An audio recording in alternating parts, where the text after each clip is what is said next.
ਫਰਜੰਦ ਅਲੀ ਦਾ novel ਭੁੱਬੜ 13ਵਾਂ ਅੰਕ। ਕਈਆਂ ਨੂੰ ਤਾਂ ਸਿੰਧ ਜਾਵਣ ਦੇ ਚਾਅ ਚੜੇ ਹੋਏ ਸਨ। ਨਵੀਂ ਥਾਂ ਵੇਖਣ ਤੇ ਸ਼ੌਕ ਤੇ ਪੰਜਾਬੀ ਜ਼ਿਮੀਂਦਾਰਾਂ ਦੇ ਦਬਾਅ ਕੋਲੋਂ ਆਜ਼ਾਦੀ ਮਿਲਣ ਦੀ ਰੀਝ ਨਾਲ ਉਹਨਾਂ ਦੇ ਚਿਹਰਿਆਂ ਤੇ ਹਾਸੇ ਖਿੱਲਰ ਖਿੱਲਰ ਪੈਂਦੇ ਸੀ। ਫੱਗਣ ਚੇਤਰ ਦੇ ਦਿਨ ਸੀ। ਨਰੋਈ ਨਰੋਈ ਰੁੱਤ ਦੇ ਵਿੱਚ ਕੁਝ ਲੋਕ ਉਦਾਸ ਉਦਾਸ ਤੇ ਦੁਖੀ ਵੀ ਜਾਪਦੇ ਸੀ। ਜੂਹ 'ਚ ਭਾਵੇਂ ਬਹਾਰ ਖਿੱਲਰਦੀ ਪਈ ਸੀ, ਸਮੇਂ ਨੂੰ ਰੰਗਤਾਂ ਚੜ੍ਹਦੀਆਂ ਸੀ, ਪਰ ਜਿਨ੍ਹਾਂ ਦੇ ਸੱਜਣ ਪਿਆਰੇ ਪਿੱਛੇ ਰਹਿ ਗਏ, ਉਹਨਾਂ ਦੇ ਮਨ 'ਚ ਖੁਸ਼ੀ ਦੀ ਥਾਂ ਉਦਾਸੀਆਂ ਭਰੀਆਂ ਗਈਆਂ। ਸਟੇਸ਼ਨ ਉੱਤੇ ਖਲੋਤੀ ਮਾਲ ਗੱਡੀ ਦੇ ਡੱਬਿਆਂ ਦੇ ਵਿੱਚ ਸਮਾਨ ਰੱਖਦਿਆਂ ਹੋਇਆਂ ਮੇਰੇ ਦਿਲ 'ਚ ਕਈ ਦਰਦ ਦੀਆਂ ਲਹਿਰਾਂ ਪਈਆਂ ਸੀ। ਸੀਨੇ ਵਿੱਚੋਂ ਸਾੜ ਉੱਠਦੇ ਸੀ, ਸਾਹਾਂ ਵਿੱਚੋਂ ਵੀ ਸੇਕ ਨਿਕਲਦਾ ਸੀ। ਰੁੱਖ ਫੁੱਟ ਰਹੇ ਸਨ, ਟਹਿਣੀਆਂ ਵੀ ਹਰੀਆਂ ਹੋ ਰਹੀਆਂ ਸਨ। ਅਸਾਂ ਸੁੱਕੇ ਪੱਤਰਾਂ ਵਾਂਗ ਵਤਨਾਂ ਤੋਂ ਝੜ ਰਹੇ ਸਾਂ। ਕਿੰਨੇ ਹੀ ਪਿਆਰ ਕਰਨ ਵਾਲੇ ਲੋਕਾਂ ਕੋਲੋਂ ਮੈਂ ਵਿਛੜ ਰਿਹਾ ਸਾਂ। ਬਾਬਾ ਮਹਿੰਦੀ ਬਖਸ਼, ਚਾਚਾ ਲੰਡੂ, ਭਾਬੀ ਜਮੀਲਾ, ਜੌਹਰਾ ਤੇ ਕਈ ਹੋਰ ਵਾਕਫ ਤੇ ਜਾਣੂ ਲੋਕ। ਨਦੀ, ਡੇਕ, ਲਾਹੌਰ, ਸ਼ੇਖੂਪੁਰਾ ਨੂੰ ਮਿਲਾਉਂਦੀ ਸੜਕ ਤੇ ਡੇਕ ਦਾ ਪੁਲ, ਸਭ ਕੁਝ ਤਾਂ ਮੈਥੋਂ ਦੂਰ ਹੋ ਰਿਹਾ ਸੀ। ਖਾਸ ਕਰ ਨਾਨਕਾ ਪਿੰਡ ਤੇ ਬਹੁਤ ਯਾਦ ਆਉਣ ਲੱਗ ਪਿਆ ਸੀ। ਬਾਕੀ ਦੇ ਸਾਰੇ ਜੀ ਮੁਸਾਫਰ ਗੱਡੀ 'ਚ ਬੈਠੇ ਤੇ ਅਣਦੇਖੇ ਸਫ਼ਰ ਉੱਤੇ ਰਵਾਨਾ ਹੋ ਗਏ ਤੇ ਮੈਂ ਸਮਾਨ ਦੇ ਨਾਲ ਮਾਲ ਗੱਡੀ 'ਚ ਸੀ। ਕਈ ਹੋਰ ਲੋਕ ਵੀ ਆਪਣੇ ਆਪਣੇ ਸਮਾਨ ਨਾਲ ਸਨ। ਮਾਲ ਗੱਡੀ ਅਜੇ ਰਵਾਨਾ ਨਹੀਂ ਸੀ ਹੋਈ। ਮੈਂ ਖੌਰੇ ਆਖਰੀ ਵਾਰ ਲਾਹੌਰ ਨੂੰ ਵੇਖ ਰਿਹਾ ਸਾਂ। ਅੰਦਾਜ਼ੇ ਨਾਲ ਹੀ ਆਪਣੇ ਪਿੰਡ ਵਾਲੇ ਪਾਸੇ ਵੱਲ ਅਸਮਾਨ ਨੂੰ ਤਾੜੀ ਲਾਈ ਹੋਈ ਸੀ। ਦੂਜੇ ਸਾਥੀ ਖੁਸ਼ ਸਨ, ਹੱਸ ਰਹੇ ਸਨ, ਇੱਕ ਦੂਜੇ ਨਾਲ ਮਖੌਲ ਕਰਕੇ ਖਿੱਲੀ ਮਾਰ ਰਹੇ ਸਨ, ਪਰ ਮੇਰੀਆਂ ਅੱਖਾਂ 'ਚੋਂ ਹੰਝੂ ਵਗ ਰਹੇ ਸਨ। ਮੈਂ ਭੁੱਬਾਂ ਮਾਰ ਕੇ ਰੋ ਪਿਆ ਸਾਂ। ਮੇਰਾ ਦਿਲ ਮੇਰੇ ਵੱਸ 'ਚ ਨਹੀਂ ਸੀ ਰਿਹਾ। ਮੇਰੇ ਨਾਲ ਦੇ ਦੂਸਰੇ ਜੇ ਮੈਨੂੰ ਨਾ ਸੰਭਾਲਦੇ ਤਾਂ ਖੌਰੇ ਮੈਂ ਡੱਬੇ ਦੀਆਂ ਕੰਧਾਂ ਨੂੰ ਟੱਕਰਾਂ ਮਾਰ ਮਾਰ ਕੇ ਮਰ ਜਾਂਦਾ। ਮੈਨੂੰ ਗੁੱਸਾ ਆ ਰਿਹਾ ਸੀ ਆਪਣੀ ਬੇਵੱਸੀ ਤੇ ਸਮਾਜ ਦੀ ਰਹਿਤਲ ਉੱਤੇ। ਗੁੱਸਾ ਕੱਢਣ ਲਈ ਮੈਂ ਰੋ ਹੀ ਸਕਦਾ ਸੀ, ਹੋਰ ਮੇਰੇ ਵੱਸ 'ਚ ਕੀ ਸੀ। ਮੈਨੂੰ ਰੋਂਦੇ ਨੂੰ ਹੀ ਲੈ ਕੇ ਗੱਡੀ ਕੂਕ ਮਾਰ ਕੇ ਟੁਰ ਪਈ। ਜਦ ਤੀਕਰ ਦਿਨ ਦਾ ਚਾਨਣ ਸੀ, ਮੈਂ ਪੰਜਾਬ ਨੂੰ ਵੇਖਦਾ ਰਿਹਾ। ਰਾਤ ਹੋਣ ਵੇਲੇ ਹੀ ਮੈਂ ਵੇਖਣਾ ਛੱਡਿਆ। ਦਿਨ ਦੀ ਲੋਚ ਬੇਸ਼ੁਮਾਰ ਲੋਕ ਗੱਡੀ ਦੀ ਲਾਈਨ ਨਾਲ ਕੰਮ ਕਰਦੇ ਖੇਤਾਂ ਤੇ ਪੈਲੀਆਂ 'ਚ ਮੇਰੇ ਵਰਗੇ ਹੀ ਜਾਪਦੇ ਸੀ। ਕਈ ਨਿੱਕੇ ਨਿੱਕੇ ਪਿੰਡ ਵੀ ਸਾਡੇ ਪਿੰਡ ਵਰਗੇ ਨਜ਼ਰ ਆਉਂਦੇ ਸਨ। ਬੇਵਾਰਸੇ ਤੇ ਬੇਵਸੇ ਜਿਹੇ ਲੋਕ। ਸਾਨੂੰ ਲੈ ਜਾਵਣ ਵਾਲੀ ਮਾਲ ਗੱਡੀ ਇੱਕ ਦਿਨ ਇੱਕ ਰਾਤ 'ਚ ਉੱਥੇ ਅਪੜਾ ਦਿੱਤਾ ਜਿੱਥੋਂ ਅੱਗੇ ਗੱਡੀ ਦੀ ਲਾਈਨ ਮੁੱਕ ਜਾਂਦੀ ਹੈ। ਉੱਥੋਂ ਘੁੰਮ ਕੇ ਵਾਪਸ ਮੁੜ ਆਉਂਦੀ ਏ। ਇਹ ਬਦੀਨ ਰੇਲਵੇ ਸਟੇਸ਼ਨ ਸੀ। ਸਿੰਧ ਦੇ ਬਦੀਨ ਰੇਲਵੇ ਸਟੇਸ਼ਨ ਤੋਂ ਅੱਗੇ ਅਜੇ ਅਸੀਂ ਹੋਰ ਜਾਣਾ ਸੀ। ਪੰਜਾਬ ਦੇ ਰਾਕਾਂ ਨੂੰ ਬਦੀਨ ਸ਼ਹਿਰ ਦੇ ਲੋਕ ਹੁੰਮ ਹੁਮਾ ਕੇ ਵੇਖਣ ਆਏ ਸੀ। ਨੁਮਾਇਸ਼ ਲੱਗੀ ਹੋਈ ਜਿਵੇਂ। ਸਾਡੀਆਂ ਗੱਡਾਂ, ਸਾਡੇ ਡੰਗਰ ਜੋ ਅਸੀਂ ਨਾਲ ਲਿਆਏ ਸਾਂ, ਸਭ ਕੁਝ ਸਿੰਧੀਆਂ ਲਈ ਵੱਖਰਾ ਸੀ। ਸਾਡੇ ਬਾਲ, ਸਾਡੀਆਂ ਸੁਆਣੀਆਂ, ਸਾਡਾ ਮੰਜਾ ਪੀੜਾ, ਤਵਾ ਪਰਾਤ, ਡੋਈ, ਭਾਂਡਾ, ਬਾਣਾ, ਗਹਿਣਾ, ਸਭ ਕੁਝ ਵੱਖਰਾ ਸੀ। ਸਿੰਧੀਆਂ ਦੇ ਚਿਹਰੇ ਤੇ ਝਲਕਦੀ ਭੁੱਖ ਤੇ ਪੰਜਾਬੀਆਂ ਦੇ ਮੂੰਹ ਤੋਂ ਦਿਸਦੀ ਗੁਰਬਤ ਸਾਂਝੀ ਜਿਹੀ ਮਾਲੂਮ ਹੁੰਦੀ ਸੀ। ਇੱਕੋ ਜਿਹੀ ਉਦਾਸੀ ਤੇ ਵੀਰਾਨੀ। ਦੋਵੇਂ ਕੌਮਾਂ ਭੁੱਖ ਮਾਰੀਆਂ ਜਾਪਦੀਆਂ ਸਨ। ਕਈ ਸਿੰਧੀ ਸੁਆਣੀਆਂ ਅੱਗੇ ਵੱਧ ਕੇ ਸਾਡੀਆਂ ਸੁਆਣੀਆਂ ਨਾਲ ਸਹੇਲਪੁਣਾ ਵੀ ਬਣਾ ਲਿਆ ਤੇ ਆਵਣ ਦਾ ਮਕਸਦ ਵੀ ਪੁੱਛ ਲਿਆ। ਸਿੰਧੀ ਮਾਨਵਾਂ ਵੀ ਵਾਕਫੀਅਤ ਬਣਾਉਣ ਵਿੱਚ ਢਿੱਲ ਨਾ ਕੀਤੀ। ਸਿੰਧੀ ਕੌਮ ਦਾ ਮਿਲਣ ਤੇ ਬਹੁਤ ਹੀ ਆਜ਼ਜ਼ੀ ਤੇ ਪਿਆਰ ਵਾਲਾ ਸੀ, ਪਰ ਉੱਥੇ ਬਦੀਨ ਰਹਿੰਦੇ ਪੰਜਾਬੀਆਂ, ਜਿਨ੍ਹਾਂ ਉੱਥੇ ਕੋਈ ਨਾ ਕੋਈ ਕੰਮ ਸੰਭਾਲਿਆ ਸੀ ਜਾਂ ਸਰਕਾਰੀ ਮੁਲਾਜ਼ਮ ਸਨ, ਝੱਟ ਆ ਕੇ ਸਾਨੂੰ ਸਿੰਧੀਆਂ ਦੇ ਖਿਲਾਫ ਨਫ਼ਰਤ ਭਰੀਆਂ ਕਹਾਣੀਆਂ ਸੁਣਾਈਆਂ ਤੇ ਦੂਰ ਰਹਿਣ ਲਈ ਮੱਤ ਦਿੱਤੀ। 8 ਪਹਿਰ ਦਾ ਠਹਿਰਨਾ ਸੀ ਉੱਥੇ। ਅਸੀਂ ਅਗਲੇ ਦਿਨ ਮੁੜ ਉਖੜੀਆਂ ਗੱਡਾਂ ਨੂੰ ਜੋੜ ਕੇ ਘਰਾਂ ਦਾ ਨਿੱਕ ਸੁੱਖ ਲੱਦਿਆ ਤੇ ਅੱਗੇ ਰਵਾਨਾ ਹੋਏ। ਬਦੀਨ ਤੋਂ 40 ਮੀਲ ਦੂਰ ਸਾਡੇ ਮਾਲਕ ਅਫਸਰ ਦੀ ਜਗੀਰ ਸੀ, ਪੰਨੂ ਪਲਾਹੀ ਦੀ ਗੋਟ ਲਾਗੇ। ਰਾਹ 'ਚ ਆਉਂਦੇ ਜਾਂਦੇ ਮਸਕੀਨ ਤੇ ਨਿਮਾਣੇ ਸਿੰਧੀਆਂ ਨੂੰ ਵੇਖ ਕੇ ਸਾਡੇ ਪੰਜਾਬੀ ਗੱਭਰੂਆਂ ਦਾ ਐਵੇਂ ਮੋਢਾ ਮਾਰਨ ਨੂੰ ਦਿਲ ਕਰਦਾ। ਕਦੇ ਕਦੇ ਉਹ ਇੰਝ ਵੀ ਕਰ ਲੈਂਦੇ ਸਨ। ਸਿੰਧੀ ਹੈਰਾਨੀ ਨਾਲ ਮੂੰਹ ਤੱਕਦੇ ਰਹਿ ਜਾਂਦੇ। ਪੰਜਾਬੀਆਂ ਦਾ ਏਡਾ ਵੱਡਾ ਕਾਫਲਾ ਸਿੰਧੀਆਂ ਕਦੇ ਨਹੀਂ ਸੀ ਵੇਖਿਆ। ਰਾਹ ਦੀ ਗੋਠ ਦੇ ਵਸਨੀਕ ਵੇਖਣ ਲਈ ਗੋਠਾਂ 'ਚੋਂ ਬਾਹਰ ਨਿਕਲ ਆਉਂਦੇ ਸਨ। ਬੜੀ ਹੈਰਾਨੀ ਵਾਲੀ ਅੱਖ ਨਾਲ ਵੇਖਦੇ ਉੱਥੋਂ ਦੇ ਲੋਕ ਸਾਨੂੰ। ਸ਼ਾਮ ਤੀਕਰ ਇਹ ਕਾਫਲਾ ਗੇਟ ਪੰਨੂ ਪਲਾਹੀ ਜਾ ਪੁੱਜਾ। ਇੱਥੇ ਹੀ ਉਸ ਅਫਸਰ ਦਾ ਡੇਰਾ ਸੀ। ਗੋਦਾਮ ਸਨ, ਵਾਹੀ ਬੀਜੀ ਦਾ ਹਲ ਵਾਹਣ ਵਾਲਾ ਸਮਾਨ ਤੇ ਟਰੈਕਟਰ ਸਨ। ਅਗਲੇ ਦਿਨ ਸਵੇਰੇ ਸਾਡੇ ਮਾਲਕ ਆਉਣਾ ਸੀ। ਮਾਲਕ ਦਾ ਆਪਣਾ ਘਰ ਲਾਹੌਰ 'ਚ ਮਾਡਲ ਟਾਊਨ 'ਚ ਸੀ ਤੇ ਜਗੀਰ ਸਿੰਧ ਵਿੱਚ। ਉਸ ਹਵਾਈ ਜਹਾਜ਼ ਰਾਹੀਂ ਹੈਦਰਾਬਾਦ ਤੀਕਰ ਆਉਣਾ ਸੀ। ਇਸ ਅਫਸਰ ਨੂੰ ਸਾਰੇ ਰਾਜਾ ਸਾਹਿਬ ਹੀ ਕਹਿੰਦੇ ਸੀ। ਰਾਜੇ ਦੇ ਡੇਰੇ ਉੱਤੇ ਉਹਦੇ ਕਾਮਿਆਂ ਤੇ ਮੁਨਸ਼ੀਆਂ ਰਾਜੇ ਦੀ ਤਬੀਅਤ, ਪਸੰਦ ਨਾਪਸੰਦ ਬਾਰੇ ਦੱਸ ਕੇ ਸਾਨੂੰ ਸਮਝਾਇਆ ਕਿ ਰਾਜਾ ਸਾਹਿਬ ਝੂਠ ਫਰੇਬ ਨੂੰ ਚੰਗਾ ਨਹੀਂ ਸਮਝਦੇ, ਆਪਣੇ ਨਾਲੋਂ ਜ਼ਿਆਦਾ ਬਹਿਸ ਕਰਨਾ ਵੀ ਪਸੰਦ ਨਹੀਂ ਕਰਦੇ। ਇਸ ਲਈ ਆਉਂਦਿਆਂ ਸਲਾਮ के कोई ज्यादा गल ना करन। लम्मे सफर मगरों राजा साहब आराम करते ने। ਅਸੀਂ ਉਡੀਕ 'ਚ ਸੀ। ਰਾਜਾ ਸਾਹਿਬ ਦੀ ਕਾਰ ਦੀ ਧੂੜ ਦੂਰੋਂ ਹੀ ਮਾਲੂਮ ਪਈ ਹੁੰਦੀ ਸੀ। ਰਾਜਾ ਸਾਹਿਬ ਆ ਰਹੇ ਨੇ। ਹਵਾਈ ਅੱਡੇ ਤੋਂ ਅੱਗੇ ਉਹ ਆਪਣੀ ਲੰਮੀ ਕਾਰ ਤੇ ਆ ਰਹੇ ਸਨ। ਵੇਖਦਿਆਂ ਕਾਰ ਸਾਡੇ ਲੋਕਾਂ ਵਿਚਕਾਰ ਆ ਖਲੋਤੀ। ਸਾਰੇ ਲੋਕ ਮੱਥੇ ਤੇ ਹੱਥ ਰੱਖ ਕੇ ਸਲਾਮ ਕੀਤਾ। ਕਈ ਚਲਾਕ ਲੋਕ ਰਾਜਾ ਸਾਹਿਬ ਨਾਲ ਹੱਥ ਮਿਲਾਵਣ 'ਚ ਕਾਮਯਾਬ ਹੋ ਕੇ ਖੁਸ਼ੀ ਤੇ ਫਖਰ ਮਹਿਸੂਸ ਕਰ ਰਹੇ ਸਨ। ਰਾਜੇ ਦੀਆਂ ਜ਼ਮੀਨਾਂ ਉੱਤੇ ਪਹਿਲਾਂ ਸਿੰਧੀ ਰਾਖ ਸਨ।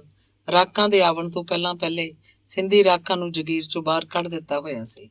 ਉਹਨਾਂ ਰਾਖਾਂ ਦੀਆਂ ਗੋਠਾਂ ਵਿੱਚ ਹੀ ਪੰਜਾਬੀ ਰਾਖ ਨੂੰ ਆਬਾਦ ਕਰਨ ਲਈ ਰਾਜੇ ਦਾ ਇੰਤਜ਼ਾਮ ਸੀ।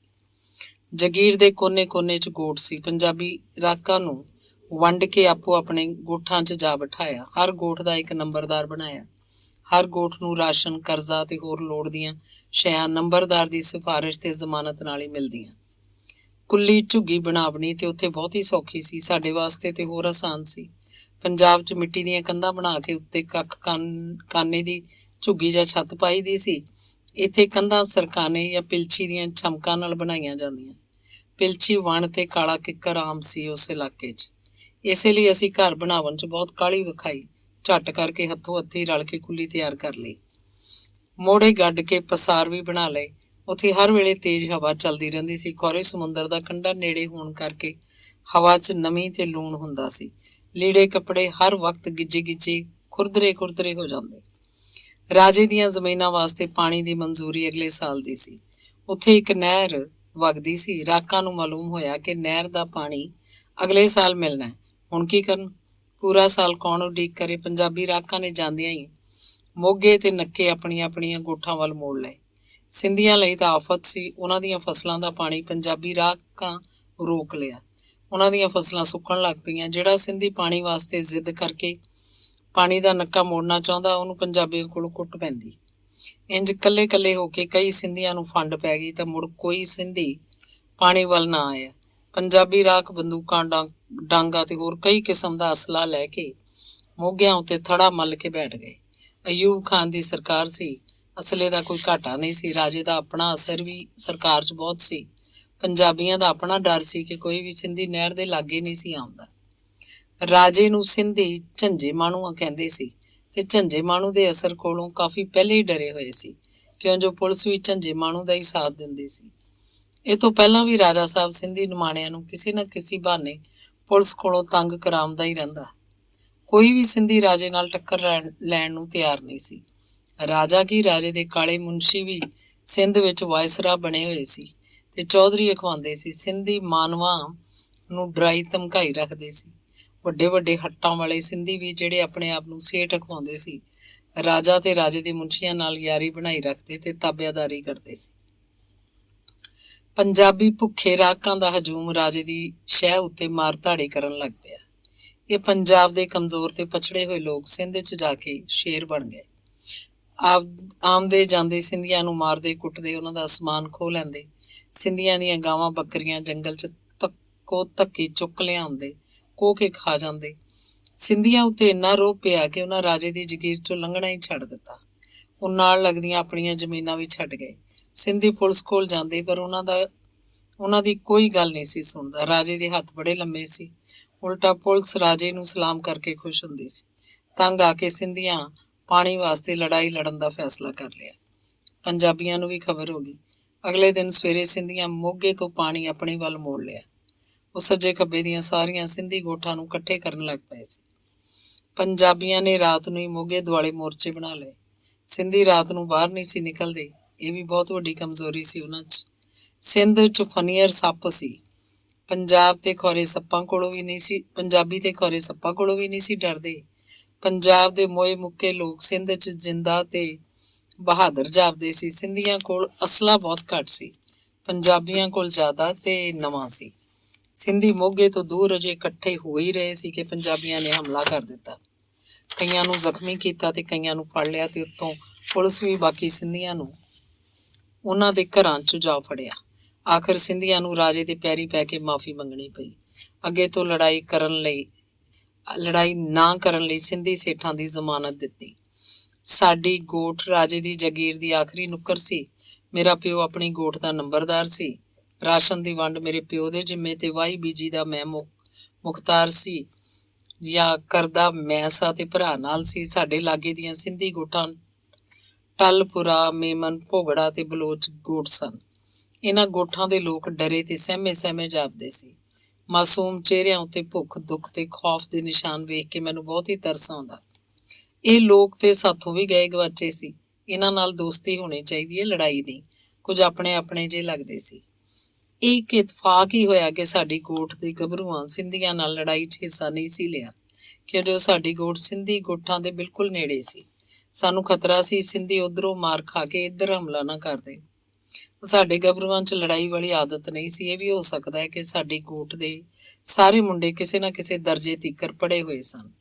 ਵਜ੍ਹਾ ਕੋਈ ਵੀ ਸੀ, ਸਾਡੀ ਗੋਠ ਸਿੰਧੀਆਂ 'ਚ ਸ਼ਰੀਫ ਲੋਕਾਂ ਦੀ ਗੋਠ ਮਸ਼ਹੂਰ ਹੋ ਗਈ ਤੇ ਕਈ ਸਿੰਧੀ ਲੋਕ ਸਾਡੇ ਦੋਸਤ ਬਣ ਗਏ। ਖਾਸ ਕਰ ਟੱਲਪੁਰੇ ਦੇ ਲੋਕ ਤੇ ਬਹੁਤ ਹੀ ਨੇੜੇ ਹੋ ਗਏ। ਉਹਨਾਂ ਵਿੱਚੋਂ ਮੁਹੰਮਦ ਦੀਨ ਨਾਂ ਦਾ ਸਿੰਧੀ ਘਰਾਣਾ ਤੇ ਸਾਡਾ ਗੂੜਾ ਸੱਜਣ ਬਣ ਗਿਆ। ਮੁਹੰਮਦ ਦੀਨ ਦਾ ਪੁੱਤਰ ਨਾਥਾ ਤੇ ਉਹਦੀ ਵਹੁਟੀ ਰੋਜ਼ ਹੀ ਕਿਸੇ ਨਾ ਕਿਸੇ ਬਹਾਨੇ ਸਾਡੇ ਘਰ ਆ ਜਾਂਦੇ। ਸਾਰਾ ਦਿਨ ਮੇਰੀ ਮਾਂ ਨਾਲ ਕੰਮ ਕਰਵਾਉਂਦੇ ਤੇ ਕੁਝ ਨਾ ਕੁਝ ਖੁਰਾਕ ਲੈ ਕੇ ਖੁਸ਼ ਹੋ ਜਾਂਦੇ। ਸਾਨੂੰ ਰਾਜੇ ਵੱਲੋਂ ਅਜੇ ਮੁਫਤ ਰਾਸ਼ਨ ਮਿਲਦਾ ਸੀ। ਖੁਰਾਕ ਉੱਥੇ ਦੀ ਬਹੁਤ ਥੋੜੀ ਸੀ। ਸਿੰਧੀ ਲੋਕ ਗਾਵਾਂ ਤੇ ਬੱਕਰੀਆਂ ਦੇ ਦੁੱਧ ਵਿੱਚੋਂ ਕੱਢਿਆ ਘਿਓ ਵੇਚ ਕੇ ਘਰ ਦੀਆਂ ਲੋੜਾਂ ਪੂਰੀਆਂ ਕਰਨ ਦਾ ਯਤਨ ਕਰਦੇ, ਪਰ ਉੱਥੇ ਦੁੱਧ ਵੀ ਥੋੜਾ ਹੁੰਦਾ ਸੀ। ਗਾਵਾਂ ਬਕੀਰੀਆਂ ਦੇ ਦੁੱਧ ਚੋਂ ਘਿਓ ਵੀ ਥੋੜਾ ਨਿਕਲਦਾ ਸੀ। ਹਰ ਸਿੰਧੀ ਕੋਟ ਵਿੱਚ ਸੇਠਾਂ ਦੇ ਵੱਡੇ ਵੱਡੇ ਹੱਟ ਸੀ। ਜ਼ਰੂਰਤ ਦੀਆਂ ਸਾਰੀਆਂ ਸ਼ੈਆਂ ਲੋਕ ਉੱਥੋਂ ਹੀ ਲੈਂਦੇ ਸੀ ਤੇ ਆਪਣੀ ਫਸਲ ਰਹਿਣ ਰੱਖਦੇ ਸਨ। ਇੰਜ ਉਹਨਾਂ ਸਿੰਧੀ ਰਾਕਾਂ ਦਾ ਕਰਜ਼ ਕਦੇ ਨਹੀਂ ਸੀ ਉਤਰਦਾ। ਕਣਕ ਉਹ ਲੋਕ ਕਦੀ ਨਹੀਂ ਸੀ ਖਾਂਦੇ, ਕਿਉਂ ਜੋ ਕਣਕ ਖਾਵਣ ਨਾਲ ਢਿੱਡ 'ਚ ਪੀੜ ਹੁੰਦੀ ਸੀ। ਉਹ ਮੋਟੇ ਲਾਲ ਚੌਲ ਖਾਂਦੇ ਸੀ। ਸਿੰਧ 'ਚ ਇਹ ਕਿਸਮ ਵੀ ਆਮ ਹੁੰਦੀ ਸੀ। ਚੌਲਾਂ ਦੀ ਆਲਾ ਕਿਸਮ ਉਹਨਾਂ ਦੇ ਨਸੀਬ 'ਚ ਨਹੀਂ ਸੀ। ਚਾਹ ਆਮ ਪੀਂਦੇ ਸੀ, ਜ਼ਿਆਦਾ ਨਮਕੀਨ ਹੀ ਹੁੰਦੀ ਸੀ ਚਾਹ। ਖੁਰਾਕ ਲਈ ਉਹ ਲੋਕ ਦੱਬ, ਜਿਹਦੀਆਂ ਸਵਾਂ ਬਣਾਈਆਂ ਜਾਂਦੀਆਂ, ਦੀਆਂ ਜੜ੍ਹਾਂ ਪੁੱਟ ਕੇ ਉਹਨਾਂ ਨੂੰ ਪੀਸ ਕੇ ਆਟੇ ਦੀ ਥਾਂ ਵਰਤਦੇ। ਬਹੁਤ ਫਾਕੇ ਸਨ ਉੱਥੇ, ਪੰਜਾਬ ਨਾਲੋਂ ਵੀ ਜ਼ਿਆਦਾ, ਸਗੋਂ ਬਹੁਤ ਹੀ ਜ਼ਿਆਦਾ। ਖਲੋਤੇ ਪਾਣੀ 'ਚ ਮੱਛੀਆਂ ਨੂੰ ਵੀ ਕੀੜੇ ਪੈ ਜਾਂਦੇ ਨੇ। ਸਾਡੇ ਲਈ ਬਹੁਤ ਹੀ ਹੈਰਾਨੀ ਵਾਲੀ ਗੱਲ ਸੀ। ਸਿੰਧੀਆਂ ਦੇ ਬਾਲ ਗਾਵਾਂ ਦੇ ਮਗਰ ਸਾਡੀ ਗੋਠ ਤੀਕਰ ਆ ਜਾਂਦੇ। ਮੇਰੀ ਮਾਂ ਉਹਨਾਂ ਨੂੰ ਕੁਝ ਨਾ ਕੁਝ ਖਾਵਣ ਨੂੰ ਦਿੰਦੀ ਤੇ ਉਹ ਬੜੇ ਰਾਜ਼ੀ ਹੁੰਦੇ। ਮੇਰੀ ਮਾਂ ਦੇ ਪੈਰ ਛੂੰਹਦੇ, ਹੱਥ ਜੋੜ ਕੇ ਸਲਾਮ ਕਰਦੇ। ਪੀਣ ਵਾਲਾ ਪਾਣੀ ਉੱਥੇ ਖਾਰਾ ਸੀ। ਪੀਣ ਵਾਸਤੇ ਪਾਣੀ ਬਹੁਤ ਥੋੜਾ ਤੇ ਦੂਰੋਂ ਦੂਰੋਂ ਲੱਭਦਾ ਸੀ। ਉਹ ਵੀ ਪੰਜਾਬ ਦੇ ਪਾਣੀ ਵਾਂਗ ਠੰਡਾ ਤੇ ਮਿੱਠਾ ਕਿੱਥੇ। ਸਾਡੇ ਕੱਪੜੇ ਛੇਤੀ ਹਵਾ 'ਚ ਨਮੀ ਭਾਰੋਂ ਗਿੱਜੇ ਜਿਹੇ ਹੋ ਜਾਂਦੇ ਸੀ ਤੇ ਜੁੱਸੇ ਨਾਲ ਚੰਬੜ ਪੈਂਦੇ। ਭੋਏ ਵਿੱਚ ਸੋਟੇ ਚਸ਼ਮੇ ਪੁੱਟ ਕੇ ਪਾਣੀ ਕੱਢਣਾ ਪੈਂਦਾ ਸੀ। ਉਹ ਵੀ ਜ਼ਿਆਦਾ ਥਾਵਾਂ 'ਚੋਂ ਖਾਰਾ ਨਿਕਲ ਆਉਂਦਾ ਸੀ ਤੇ ਫਿਰ ਹੋਰ ਸੋਟਾ ਪੁੱਟਣਾ ਪੈਂਦਾ ਸੀ। ਜੇ ਕਿਸੇ ਸੋਟੇ 'ਚੋਂ ਮਿੱਠਾ ਪਾਣੀ ਨਿਕਲ ਆਉਂਦਾ ਤੇ ਉਹ ਵੀ ਇੰਨਾ ਘੱਟ ਹੁੰਦਾ ਕਿ 2-4 ਬਾਲਟੀਆਂ ਮਗਰੋਂ ਮੁੱਕ ਜਾਂਦਾ। ਫਿਰ ਪਾਣੀ ਦੇ ਜਮ੍ਹਾਂ ਹੋਣ 'ਚ ਕਾਫੀ ਦੇਰ ਲੱਗ ਜਾਂਦੀ। ਬਹੁਤ ਸਾਰੇ ਮਿੱਠੇ ਪਾਣੀਆਂ ਦੇ ਸੋਟਿਆਂ ਉੱਤੇ ਪੰਜਾਬੀਆਂ ਕਬਜ਼ਾ ਕਰ ਲਿਆ। ਸਿੰਧੀਆਂ ਵਾਸਤੇ ਬੜੇ ਤਕਲੀਫ ਦੇ ਦਿਨ ਸੀ। ਸਾਡੀ ਗੋਠ ਦੇ ਨੇੜੇ ਦੇ ਸੋਟੇ ਮਿੱਠੇ ਪਾਣੀ ਦੇ ਸੀ। ਇੱਕ ਵੱਡਾ ਸੋਟਾ ਟਿਲਪੁਰਾ ਵਿੱਚ ਸੀ, ਪਰ ਉਹ ਇਕੱਲਾ ਸੋਟਾ ਟਿਲਪੁਰਾ ਨੂੰ ਪੂਰਾ ਨਹੀਂ ਸੀ ਫੜਦਾ। ਮੁਹੰਮਦ ਦੀਨ ਸਾਡੇ ਕੋਲ ਦੇ ਸੋਟੇ ਤੋਂ ਪਾਣੀ ਲੈ ਜਾਵਣ ਲੱਗ ਪਿਆ। ਉਹਦੇ ਵੇਖਾ ਵੇਖੀ ਦੂਜੇ ਸਿੰਧੀਆਂ ਦੀਆਂ ਸੁਆਣੀਆਂ ਤੇ ਮੁਟਿਆਰਾਂ ਵੀ ਪਾਣੀ ਲਈ ਆ ਜਾਂਦੀਆਂ। ਅਸੀਂ ਨਾ ਰੋਕਦੇ। ਸਿੰਧੀ ਕੁੜੀਆਂ ਮੁੰਡਿਆਂ ਨੂੰ ਮਿਲਣ ਲਈ ਹੱਥ ਮਿਲਾਉਂਦੀਆਂ ਸੀ। ਇਹ ਉੱਥੋਂ ਦਾ ਰਿਵਾਜ ਸੀ, ਪਰ ਪੰਜਾਬੀ ਮੁੰਡਿਆਂ ਵਾਸਤੇ ਚਸਕਾ ਸੀ। ਪੰਜਾਬੀ ਮੁੰਡੇ ਹੱਥ ਮਿਲਾ ਕੇ ਜੱਫੀ ਵੀ ਪਾ ਲੈਂਦੇ ਤੇ ਆਖਦੇ, ਇਹ ਸਾਡਾ ਰਿਵਾਜ ਹੈ। ਸਾਨੂੰ ਮਾਲੂਮ ਹੋਇਆ ਤੇ ਸਾਡੇ ਬਜ਼ੁਰਗਾਂ ਮੁੰਡਿਆਂ ਨੂੰ ਬਹੁਤ ਬੁਰਾ ਵੀ ਆਖਿਆ ਤੇ ਸਖਤੀ ਨਾਲ ਮਨਾ ਵੀ ਕਰ ਦਿੱਤਾ। ਫਿਰ ਵੀ ਕਦੀ ਕਦੀ ਪੰਜਾਬੀ ਮੁੰਡੇ ਦਾ ਲਾ ਹੀ ਲੈਂਦੇ। ਫਿਰ ਅੱਕ ਮਟੱਕਾ ਵੀ ਚੱਲ ਪਿਆ। ਸਿੰਧੀ ਕੁੜੀਆਂ ਪਿਆਰ ਖੋਰੀਆਂ ਸਨ। ਮੁਹੰਮਦ ਦੀਨ ਚੰਗਾ ਬੰਦਾ ਸੀ। ਉਹ ਛੇਤੀ ਪੰਜਾਬੀ ਸਿੱਖ ਲਈ ਸੀ। ਅਸਾਂ ਵੀ ਸਿੰਧੀ ਨੂੰ ਆਪਣੀ ਜ਼ਬਾਨ ਦਾ ਹਿੱਸਾ ਬਣਾ ਲਿਆ। ਮਾਲੂਮ ਨਹੀਂ ਸੀ ਹੁੰਦਾ ਕਿ ਉਪਰੀ ਜ਼ਬਾਨ ਪੇ ਬੋਲਨੇ ਆ। ਸਾਡੇ ਛੋਟੇ ਬਾਲ ਤਾਂ ਸਿੰਧੀ ਬਾਲਾਂ ਕੋਲੋਂ ਗਾਲਾਂ ਵੀ ਸਿੱਖ ਗਏ ਸੀ, ਪਰ ਵੱਡਿਆਂ ਨੂੰ ਸਿੰਧੀ ਜ਼ਬਾਨ ਦੀ ਘੱਟ ਹੀ ਸਮਝ ਲੱਗਦੀ ਸੀ।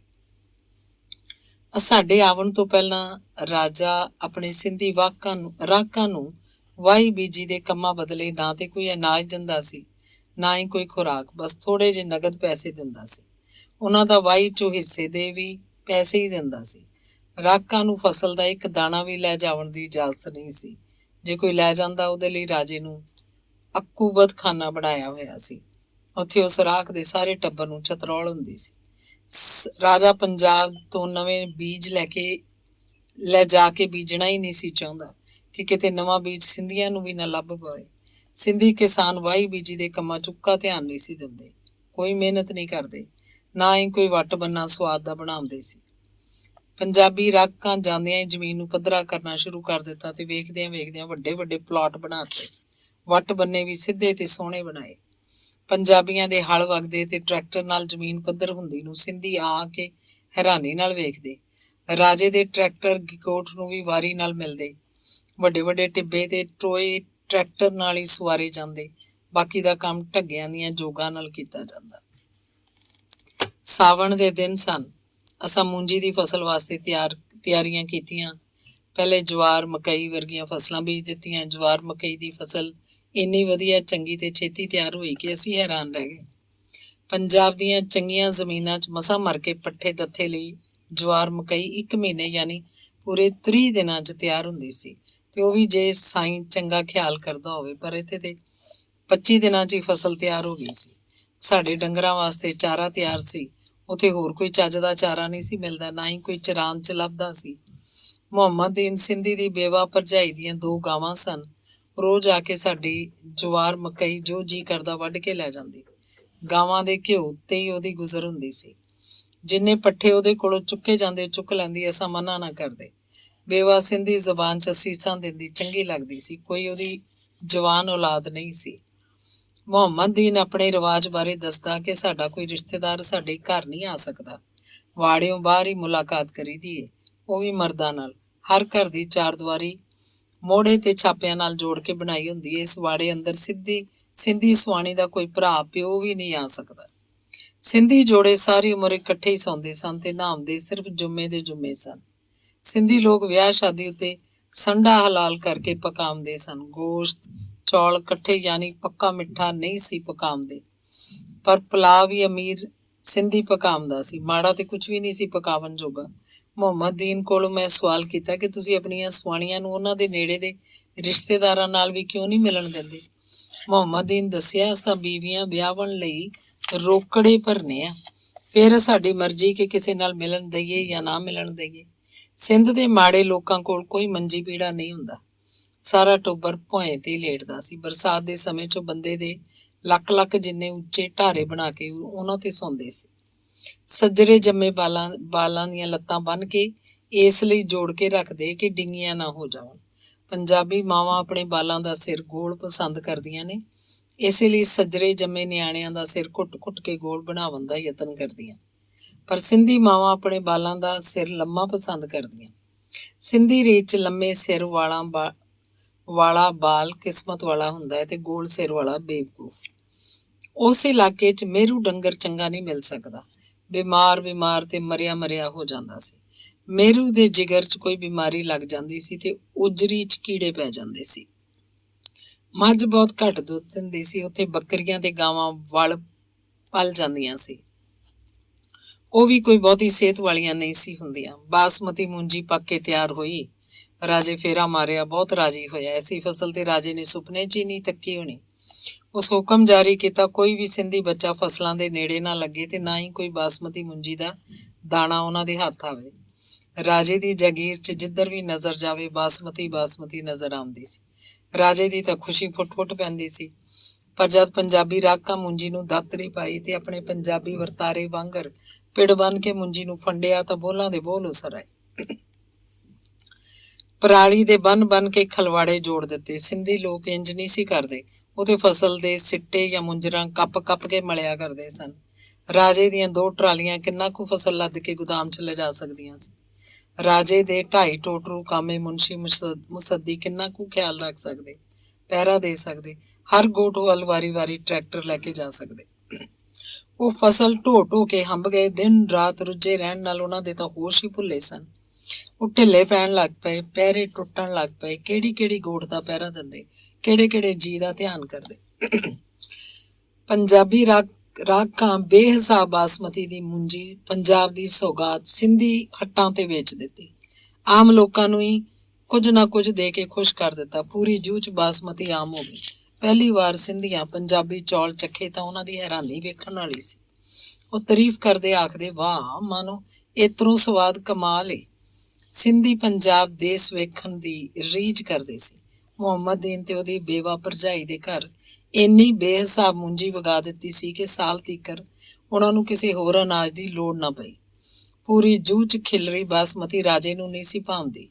ਉਹ ਸਾਰੇ ਰਾਕਾਂ ਨੂੰ ਇਕੱਠਾ ਕਰਕੇ ਆਪਣਾ ਗੁੱਸਾ ਵਿਖਾਇਆ ਤੇ ਆਖਿਆ, ਤੁਸੀਂ ਸਾਲਾਂ ਤੋਂ ਬਣਿਆ ਮੇਰਾ ਅਸੂਲ ਤੋੜ ਕੇ ਚੰਗਾ ਨਹੀਂ ਕੀਤਾ।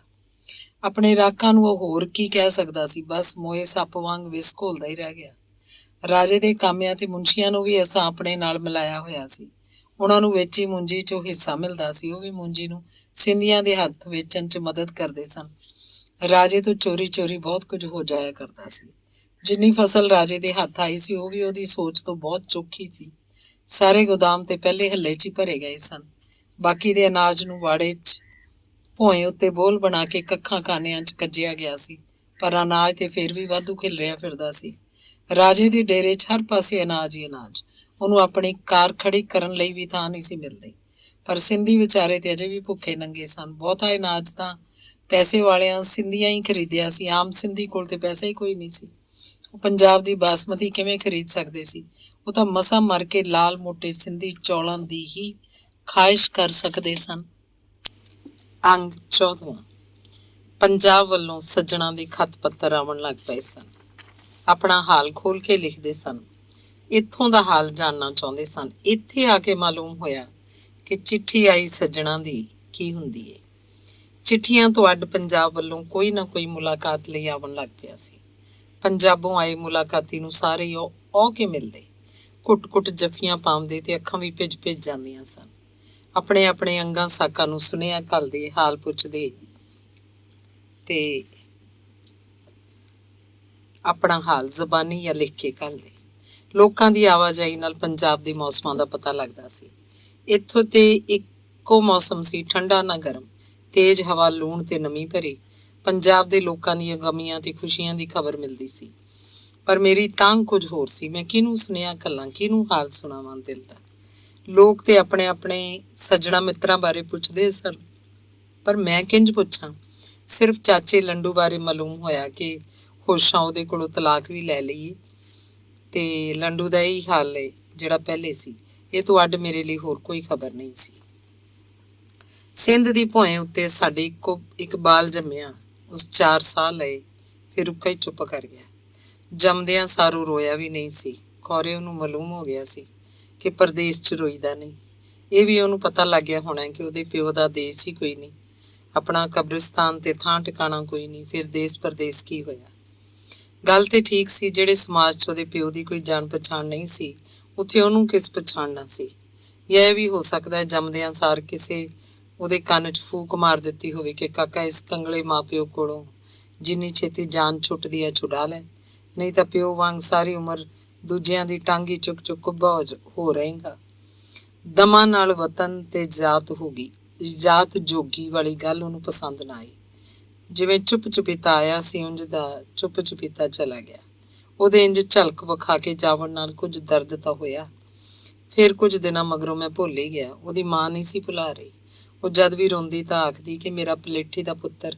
ਆਪਣੀ ਵਹੁਟੀ ਨੂੰ ਮੈਂ ਦਿਲਾਸੀ ਤਾਂ ਦਿੰਦਾ ਕਿ ਭਲੀਏ ਅਜੇ ਤਾਂ ਸਾਰੀ ਉਮਰ ਪਈ ਏ, ਕੋਈ ਹੋਰ ਆ ਜਾਸੀ, ਫਿਕਰ ਕਾਹਨੂੰ ਕਰਨੀ ਏ। ਉਹਨੂੰ ਮੇਰੀ ਗੱਲ ਨਾਲ ਤਸੱਲੀ ਨਹੀਂ ਸੀ ਹੁੰਦੀ। ਮੇਰੀਆਂ ਕੁੜੱਤਣਾਂ 'ਚ ਹੋਰ ਵਾਧਾ ਹੋਈ ਜਾਂਦਾ ਸੀ। ਮੇਰਾ ਦਰਦ ਦੂਣ ਸਵਾਇਆ ਹੋ ਕੇ ਮੇਰੇ ਸਾਹਮਣੇ ਆਣ ਖਲੋਂਦਾ। ਦਰਦ ਵੀ ਐਸਾ ਜੋ ਦੱਸਿਆ ਵੀ ਨਾ ਜਾਵੇ ਤੇ ਸਮਝਿਆ ਵੀ ਨਾ ਜਾਵੇ। ਕੁੜੱਤਣਾਂ ਤੇ ਦੁੱਖਾਂ ਨੂੰ ਭੁਲਾਉਣ ਲਈ ਮੈਂ ਇਬਾਦਤ ਕਰਨ ਲੱਗ ਪਿਆ। ਇੱਥੇ ਗੱਡ ਨਹੀਂ ਸੀ ਵਾਹਣੀ ਪੈਂਦੀ। ਰਾਤ ਨੂੰ ਘਰ ਹੀ ਰਹੀਦਾ ਸੀ। ਨਮਾਜ਼ਾਂ 5 ਵੇਲੇ ਤੇ ਸੁਬਹ ਸਵੇਰੇ ਤਲਾਵਤ ਰੋਜ਼ ਕਰੀਦੀ ਸੀ। ਨਮਾਜ਼ਾਂ ਤੇ ਤਲਾਵਤਾਂ ਨਾਲ ਵੀ ਮੇਰਾ ਦਿਲ ਸੰਭਲਦਾ ਨਹੀਂ ਸੀ ਪਿਆ, ਸਗੋਂ ਮੇਰੇ 'ਚ ਬੜਬੜ ਤੇ ਨੋਕ ਟੋਕ ਕਰਨ ਦੀ ਆਦਤ ਜ਼ਿਆਦਾ ਹੋ ਗਈ ਸੀ। ਐਵੇਂ ਹਰ ਕਿਸੇ ਨੂੰ ਭੈੜਾ ਆਖਣ ਤੇ ਮਨ ਕਰਦਾ ਸੀ। ਹਰ ਵੇਲੇ ਦਿਲ ਉੱਡਿਆ ਉੱਡਿਆ ਰਹਿੰਦਾ ਤੇ ਜ਼ੁਬਾਨ ਕਾਬੂ 'ਚ ਨਹੀਂ ਸੀ ਆਉਂਦੀ। ਕਲੇਜਾ ਇੰਝ ਜਿਵੇਂ ਕਿਸੇ ਪਿੰਜਰੇ 'ਚ ਬੰਦ ਜਨੌਰ ਹੋਵੇ, ਘੁੰਮ ਘੁੰਮ ਕੇ ਤੇ ਉੱਡ ਉੱਡ ਕੇ ਫਾਵਾ ਹੋ ਜਾਓ, ਰਹਿਣਾ ਫਿਰ ਵੀ ਪਿੰਜਰੇ ਦੇ ਵਿੱਚ ਹੀ। ਇੰਝ ਲੱਗਦਾ ਸੀ ਜਿਵੇਂ ਕਿਸੇ ਮੇਰੇ ਕਾਲਜੇ ਨੂੰ ਰੁੱਗ ਭਰ ਲਿਆ ਹੋਵੇ, ਫਿਰ ਤਰੇਨ ਦੇ ਕੇ ਆਪਣੇ ਵੱਲ ਖਿੱਚ ਰਿਹਾ ਹੋਵੇ। ਮੇਰੇ ਕਾਲਜੇ ਰੁੱਗ ਭਰਨ ਵਾਲਾ ਕੌਣ ਸੀ ਜਾਂ ਕਿਹੜਾ ਖਿਆਲ ਸੀ, ਕੁਝ ਮਾਲੂਮ ਨਹੀਂ ਸੀ ਮੈਨੂੰ, ਤੇ ਨਾ ਹੀ ਕੁਝ ਸੂਝ-ਬੂਝ ਸੀ। ਰਾਤਾਂ ਨੂੰ ਨੀਂਦਰ ਵੀ ਨਹੀਂ ਸੀ ਆਇਆ ਕਰਦੀ। ਕੋਈ ਐਸੀ ਚਿੰਤਾ ਜਾਂ ਫਿਕਰ ਵੀ ਨਹੀਂ ਸੀ ਕਿ ਬੰਦਾ ਚਿੰਤਾ ਦੀ ਚਿਖਾ 'ਚ ਸੜਦਾ ਹੋਵੇ। ਇਹੋ ਜਿਹੀ ਵੀ ਕੋਈ ਗੱਲ ਨਹੀਂ ਸੀ, ਪਰ ਕੁਝ ਹੈ ਜ਼ਰੂਰ ਸੀ ਜੋ ਮੈਂ ਨਹੀਂ ਸੀ ਜਾਣਦਾ, ਮੈਂ ਨਹੀਂ ਸੀ ਪਛਾਣਦਾ। ਸਿੰਧ ਦੇ ਅਸਮਾਨ ਉੱਤੇ ਤਾਰੇ ਵੀ ਸਾਫ਼ ਨਜ਼ਰ ਸਨ ਆਉਂਦੇ। ਉੱਥੇ ਤੇ ਹਰ ਵੇਲੇ ਹਨੇਰੀ ਝੁੱਲੀ ਰਹਿੰਦੀ ਸੀ। ਭਲਾ ਕੋਈ ਤਾਰੇ ਗਿਣਨਾ ਵੀ ਚਾਹਵੇ ਤੇ ਕਿੱਥੋਂ ਗਿਣੇ। ਮੇਰੇ ਸਾਰੇ ਖਿਆਲ ਖਿਲਰੇ ਫੁੱਲਰੇ ਗਵਾਚੇ ਰਹਿੰਦੇ ਸਨ। ਗੋਠ ਤੋਂ ਦੂਰ ਇੱਕ ਮਿੱਠੇ ਸੋਟੇ ਤੇ ਜਾ ਕੇ ਮੈਂ ਨਹਾਇਆ ਕਰਦਾ ਸੀ। ਭਾਵੇਂ ਸੋਟਾ ਵੀ ਰਾਜੇ ਦੀ ਜਗੀਰ 'ਚ ਸੀ, ਪਰ ਇੱਥੇ ਕੋਈ ਪੰਜਾਬੀ ਗੋਠ ਨਹੀਂ ਸੀ ਬਣੀ। ਸਿੰਧੀ ਬਲੋਚਾਂ ਦੀ ਗੋਠ ਵੀ ਕੁਝ ਦੂਰ ਸੀ। ਇਸ ਸੋਟੇ ਉੱਤੇ ਦਿਨ ਵੇਲੇ ਦੁਪਹਿਰ ਨੂੰ ਛੇੜੂ ਆਪਣੇ ਮਾਲ ਡੰਗਰ ਨੂੰ ਪਾਣੀ ਪਿਆਵਣ ਆਉਂਦੇ ਸਨ। ਇੱਥੇ ਇਸ ਮਕਸਦ ਲਈ ਉਹਨਾਂ ਮਿੱਟੀ ਦੀ ਇੱਕ ਲੰਮੀ ਸਾਰੀ ਖੁਰਲੀ ਬਣਾਈ ਸੀ। ਬਾਲਟੀਆਂ ਨਾਲ ਸੋਟੇ ਵਿੱਚੋਂ ਪਾਣੀ ਕੱਢ ਕੇ ਖੁਰਲੀ ਭਰ ਲਈ ਜਾਂਦੀ ਤੇ ਫਿਰ ਪਸ਼ੂਆਂ ਨੂੰ ਪਾਣੀ ਡਾਹਿਆ ਜਾਂਦਾ ਸੀ। ਜ਼ਿਆਦਾ ਕਰਕੇ ਇਹੀ ਵਰਤੇ ਸੀ। ਇਸ ਸੋਟੇ ਦੀ ਸਵੇਰ ਨੂੰ ਮੈਂ ਇੱਥੇ ਆ ਕੇ ਨਹਾਇਆ ਕਰਦਾ ਸੀ। ਆਪਣੇ ਆਪ ਨਾਲ ਗੱਲਾਂ ਕਰਦਾ ਆਇਆ ਕਰਦਾ ਸਾਂ। ਨਹਾਵਣ ਮਗਰੋਂ ਗੱਲਾਂ ਕਰਦਾ ਹੀ ਘਰ ਪਰਤ ਜਾਂਦਾ ਸਾਂ। ਬਲੋਚ ਗੋਠ ਵਿੱਚ ਜਦ ਕਦੇ ਪਾਣੀ ਦੀ ਥੋੜ ਹੁੰਦੀ, ਲੋਕ ਇੱਥੋਂ ਪਾਣੀ ਲੈ ਜਾਇਆ ਕਰਦੇ ਸੀ, ਪਰ ਇੰਜ ਹੁੰਦਾ ਕਦੀ ਕਦੀ ਸੀ। ਇੱਕ ਦਿਨ ਸਵੇਰੇ ਸਵੇਰੇ ਰੋਜ਼ ਵਾਂਗਰ ਮੈਂ ਨਹਾਵਣ ਲਈ ਤਿਆਰ ਸਾਂ। ਗਲ ਦੇ ਲੀੜੇ ਲਾ ਕੇ ਲੱਕ ਸਾਫਾ ਬੰਨ ਲਿਆ ਸੀ।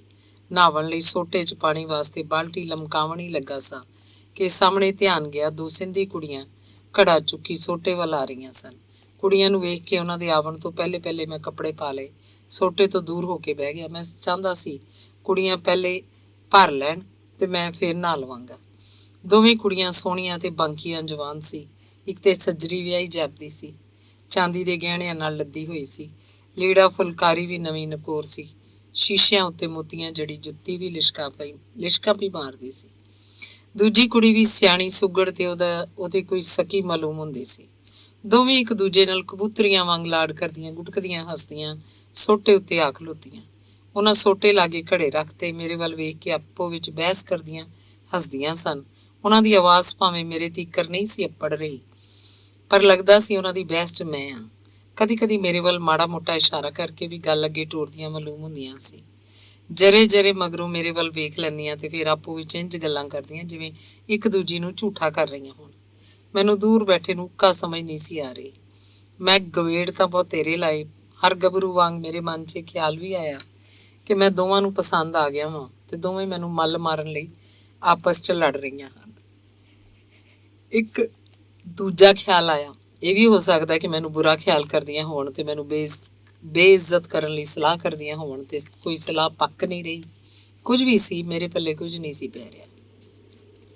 ਇੱਕ ਦਿਲ ਕੀਤਾ ਕੋਲ ਜਾ ਕੇ ਪੁੱਛ ਹੀ ਲਵਾਂ ਕਿ ਕੀ ਗੱਲ ਹੈ। ਸਿੰਧੀ ਮੁਟਿਆਰੋ, ਜੋ ਤੁਸੀਂ ਵੇਖ ਹੱਸਦੀਆਂ ਹੋ, ਮੈਂ ਕੋਈ ਜੰਗਲੀ ਚੀਜ਼ ਹਾਂ? ਪਰ ਨਹੀਂ, ਮੈਨੂੰ ਉਹਨਾਂ ਦੇ ਹਾਸੇ ਤੇ ਖੁਸ਼ੀ 'ਚ ਦਖਲ ਦੇਣ ਦਾ ਕੋਈ ਹੱਕ ਨਹੀਂ। ਉਂਝ ਵੀ ਜਵਾਨ ਕੁੜੀਆਂ ਹੱਸਦੀਆਂ ਤੇ ਗੁਟਕਦੀਆਂ ਚੰਗੀਆਂ ਲੱਗਦੀਆਂ ਨੇ। ਇੱਕ ਹੋਰ ਖਿਆਲ ਆਇਆ, ਖੌਰੇ ਇਹਨਾਂ ਨੂੰ ਮੇਰੀ ਮਦਦ ਦੀ ਲੋੜ ਹੋਵੇ। ਬਾਲਟੀ ਰੱਸੀ ਤਾਂ ਮੇਰੀ ਉੱਥੇ ਹੀ ਪਈ ਹੈ, ਚੁੱਕ ਲੈਣ ਤੇ ਵਰਤ ਲੈਣ, ਕੌਣ ਰੋਕਦਾ? ਪਰ ਨਹੀਂ, ਬਾਲਟੀ ਤੇ ਉਹਨਾਂ ਕੋਲ ਆਪਣੀ ਵੀ ਹੈ। ਫਿਰ ਮਸਲਾ ਕੀ ਹੈ? ਮੈਨੂੰ ਖਿੱਚ ਚੜਨ ਲੱਗ ਪਈ। ਇਹ ਕੁੜੀਆਂ ਪਾਣੀ ਭਰ ਕੇ ਜਾਂਦੀਆਂ ਕਿਉਂ ਨਹੀਂ?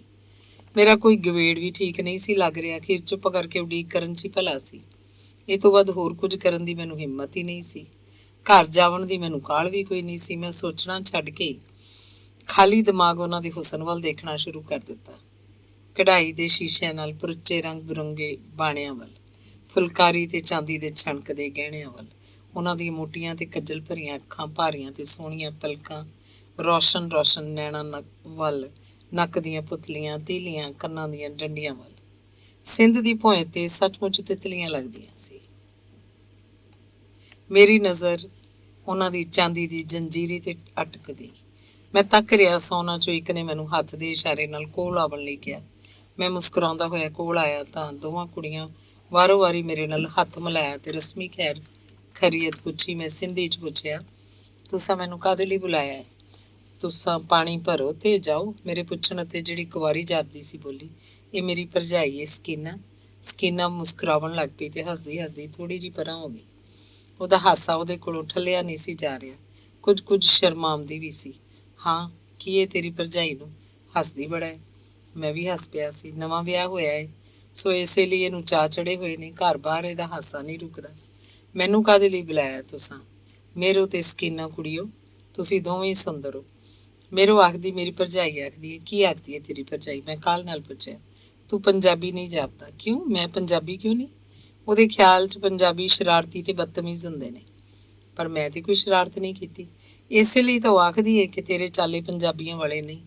ਉਹਦੀ ਗੱਲ ਸੁਣ ਕੇ ਮੈਂ ਗਹਿਰੀ ਸੋਚ 'ਚ ਪੈ ਗਿਆ ਕਿ ਪੰਜਾਬੀ ਇੰਨੇ ਬਦਤਮੀਜ਼ ਤੇ ਸ਼ਰਾਰਤੀ ਨੇ ਕਿ ਆਉਂਦਿਆਂ ਹੀ ਸਾਡੀ ਭੈੜੀ ਪਛਾਣ ਹੋ ਗਈ।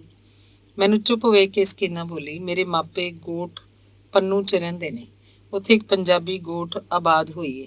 ਉੱਥੇ ਅਸੀਂ ਕੁੜੀਆਂ ਸੋਟੇ ਤੋਂ ਪਾਣੀ ਭਰਨ ਜਾਂਦੀਆਂ ਸੀ। ਪੰਜਾਬੀ ਮੁੰਡੇ ਵੀ ਆ ਜਾਂਦੇ ਸੀ। ਆਪਣੇ ਰਿਵਾਜ਼ ਮੁਤਾਬਕ ਅਸੀਂ ਕੁੜੀਆਂ ਮੁੰਡਿਆਂ ਨਾਲ ਹੱਥ ਮਿਲਾਉਂਦੀਆਂ ਸਾਂ ਤੇ ਪੰਜਾਬੀ ਮੁੰਡੇ ਸਾਨੂੰ ਜੱਫੀ ਪਾ ਕੇ ਆਖਦੇ ਸੀ, ਇਹ ਸਾਡਾ ਰਿਵਾਜ਼ ਏ। ਸੱਚੀ ਬਹੁਤ ਤੰਗ ਕਰਦੇ ਨੇ ਪੰਜਾਬੀ ਬਦਤਮੀਜ਼ ਲੋਕ। ਇਸੇ ਲਈ ਮੈਂ ਆਪਣੀ ਨਨਾਣ ਨੂੰ ਆਖਦੀ ਸਾਂ ਕਿ ਪੰਜਾਬੀ ਲੋਕ ਔਰਤਾਂ ਦਾ ਇਹਤਰਾਮ ਨਹੀਂ ਕਰਦੇ। ਤੂੰ ਜਦ ਸਾਡੇ ਇਹਤਰਾਮ ਲਈ ਸੋਟਾ ਹੀ ਛੱਡ ਦਿੱਤਾ ਤਾਂ ਮੈਂ ਸਮਝਿਆ ਇਹ ਕੋਈ ਪੰਜਾਬੀ ਨਹੀਂ ਹੋ ਸਕਦਾ। ਪਰ ਮੇਰੂ ਆਖਦੀ ਸੀ ਕਿ ਤੂੰ ਪੰਜਾਬੀ ਹੈ। ਇਹ ਕਿਉਂ ਆਖਦੀ ਸੀ? ਇਸ ਮੇਰੇ 'ਚ ਕਿਹੜਾ ਭੈੜ ਵੇਖਿਆ? ਨਹੀਂ, ਭੈੜ ਨਹੀਂ ਵੇਖਿਆ, ਮੇਰੂ ਬੋਲੀ, ਮੈਂ ਤੈਨੂੰ ਵੇਖਿਆ ਸੀ। ਤੁਹਾਡੀ ਗੋਠ ਦੇ ਲੋਕਾਂ ਨੇ ਦੂਜੇ ਪੰਜਾਬੀਆਂ ਵਾਂਗ ਸਿੰਧੀਆਂ ਨਾਲ ਲੜਾਈ ਨਹੀਂ ਸੀ ਕੀਤੀ।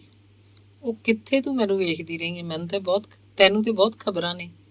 2 ਵਾਰ ਵੇਖਿਆ ਤੈਨੂੰ ਮੈਂ। ਇੱਕ ਵਾਰ ਖੌਰੇ ਆਪਣੇ ਪਿਓ ਨਾਲ ਸਾਡੀ ਗੋਠ ਆਇਆ ਸਾਂ ਮੱਝ ਵੇਖਣ ਲਈ, ਤੇ ਦੂਜੀ ਵਾਰ ਤੂੰ ਮੱਝ ਖਰੀਦ ਕੇ ਲੈਣ ਆਇਆ ਸੀ ਨਾ। ਉਹਦੇ ਪੁੱਛਣ ਤੇ ਮੈਂ ਆਖਿਆ ਕੋਈ ਹੋਰ ਵੀ ਮੇਰੇ ਵਰਗਾ ਹੋ ਸਕਦਾ ਹੈ। ਮੇਰੀ ਇਸ ਗੱਲ ਤੇ ਸਕੀਨਾ ਬਹੁਤ ਹੱਸੀ। ਹੋ ਸਕਦਾ ਹੈ, ਕੋਈ ਹੋਰ ਵੀ ਹੋ ਸਕਦਾ ਹੈ, ਪਰ ਉਹ ਹੋਰ ਪੰਜਾਬੀ ਨਹੀਂ ਹੋ ਸਕਦਾ। ਪਰ ਮੈਂ ਤੇ ਪੰਜਾਬੀ ਹਾਂ। ਮੇਰੂ ਬੋਲੀ, ਤੈਨੂੰ ਪਰਖਣ ਲਈ ਤੇ ਅਸਾਂ ਦੋਵਾਂ ਬੁਲਾ ਕੇ ਤੇਰੇ ਨਾਲ ਹੱਥ ਮਿਲਾਇਆ ਸੀ, ਪਰ ਤੇਰੇ 'ਚ ਪੰਜਾਬੀਆਂ ਵਾਲੀ ਕੋਈ ਗੱਲ ਨਹੀਂ ਹੈ। ਇਸ ਲਈ ਤੇਰੇ ਵਾਸਤੇ ਸਾਡੇ ਦਿਲ 'ਚ ਬਹੁਤ ਇਹਤਰਾਮ ਵੱਧ ਗਿਆ। ਨਾ ਮੇਰੂ, ਮੈਂ ਪੰਜਾਬੀ ਹਾਂ। ਖੁਦਾ ਦੇ ਵਾਸਤੇ ਸਾਰੇ ਪੰਜਾਬੀਆਂ ਨੂੰ ਇੱਕੋ ਡਾਂਗ ਨਾਲ ਨਾ ਇੱਕੋ। ਹਰ ਕੌਮ 'ਚ ਚੰਗੇ ਮੰਦੇ ਲੋਕ ਹੁੰਦੇ ਨੇ। ਮੈਂ ਸਾਰੇ ਪੰਜਾਬੀਆਂ ਦੀ ਸਫਾਈ ਦੇਣ ਲਈ ਆਪਣੇ ਆਪ ਨੂੰ ਨੁਮਾਇੰਦਾ ਸਮਝ ਲਿਆ ਸੀ। ਪਰ ਉਹ ਤੇ ਦੋਵੇਂ ਕੁੜੀਆਂ ਪੰਜਾਬੀਆਂ ਬਾਰੇ ਆਪਣੇ ਨਾਲ ਵਰਤੇ ਵਿਹਾਰ ਨੂੰ ਸੁਣਾ ਕੇ ਮੈਨੂੰ ਸ਼ਰਮਿੰਦਾ ਕਰ ਰਹੀਆਂ ਸਨ। ਇਸੇ ਸ਼ਰਮਿੰਦਗੀ ਪਾਰੋਂ ਹੀ ਮੈਂ ਪਾਣੀ ਉਹਨਾਂ ਦੇ ਘੜਿਆਂ 'ਚ ਭਰਿਆ। ਜਾਂਦਿਆਂ ਹੋਇਆਂ ਉਹਨਾਂ ਇੱਕ ਵਾਰੀ ਫੇਰ ਮੁਸਕਰਾ ਕੇ ਮੇਰੇ ਨਾਲ ਵਾਰੀ ਹੱਥ ਮਿਲਾਇਆ। ਉਹਨਾਂ ਸਿਰਾਂ ਉੱਤੇ ਘੜੇ ਚੁੱਕੇ ਸਨ ਤੇ ਮੁਸਕਰਾਉਂਦੀਆਂ ਜਦ ਮੇਰੇ ਨਾਲ ਹੱਥ ਮਿਲਾਵਣ ਲਈ ਅੱਗੇ ਵਧਾਇਆ ਤਾਂ ਉਹਨਾਂ ਦੀਆਂ ਸ਼ਰਾਰਤਾਂ ਵੇਖ ਕੇ ਮੇਰਾ ਮਨ ਉੱਛਣ ਲੱਗ ਪਿਆ। ਬੜੀ ਮੁਸ਼ਕਿਲ ਨਾਲ ਮੈਂ ਆਪਣੇ ਮਨ ਨੂੰ ਸਮਝਾਇਆ ਕਿ ਭਲਿਆ ਹੁਣੇ ਮਿਲੀ ਇੱਜ਼ਤ ਹੈ।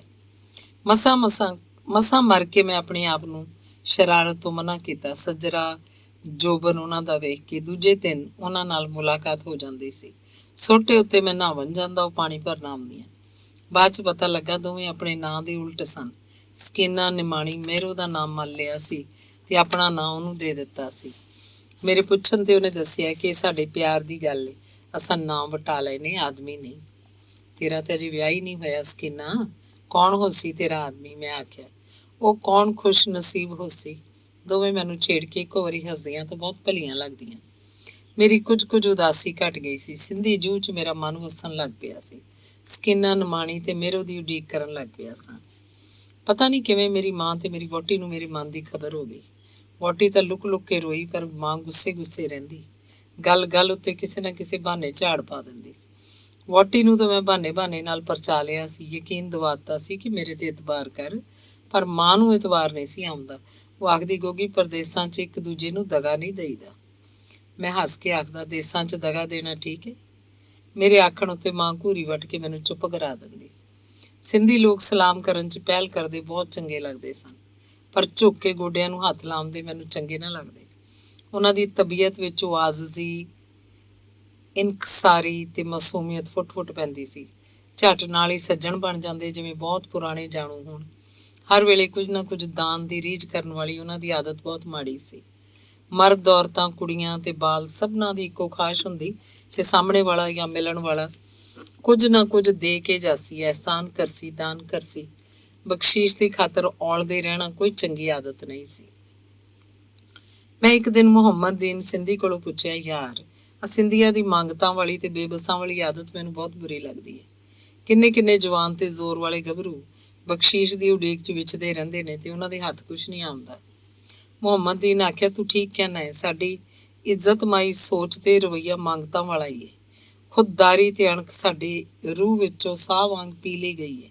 ਇੱਥੇ ਵਡੇਰਾ ਸ਼ਾਹੀ ਨੇ ਸਾਡੇ ਕੋਲੋਂ ਸਿਰ ਚੁੱਕਣਾ ਤੇ ਅੱਖਾਂ ਮਿਲਾ ਕੇ ਗੱਲ ਕਰਨ ਦਾ ਜਜ਼ਬਾ ਖੋਹ ਲਿਆ ਹੋਇਆ। ਸਾਡੀ ਲੁਕਾਈ ਵੀ ਸਿਰ ਚੁੱਕਣ ਤੇ ਅੱਖ ਪੁੱਟਣ ਨੂੰ ਜੁਰਮ ਸਮਝਦੀ ਹੈ।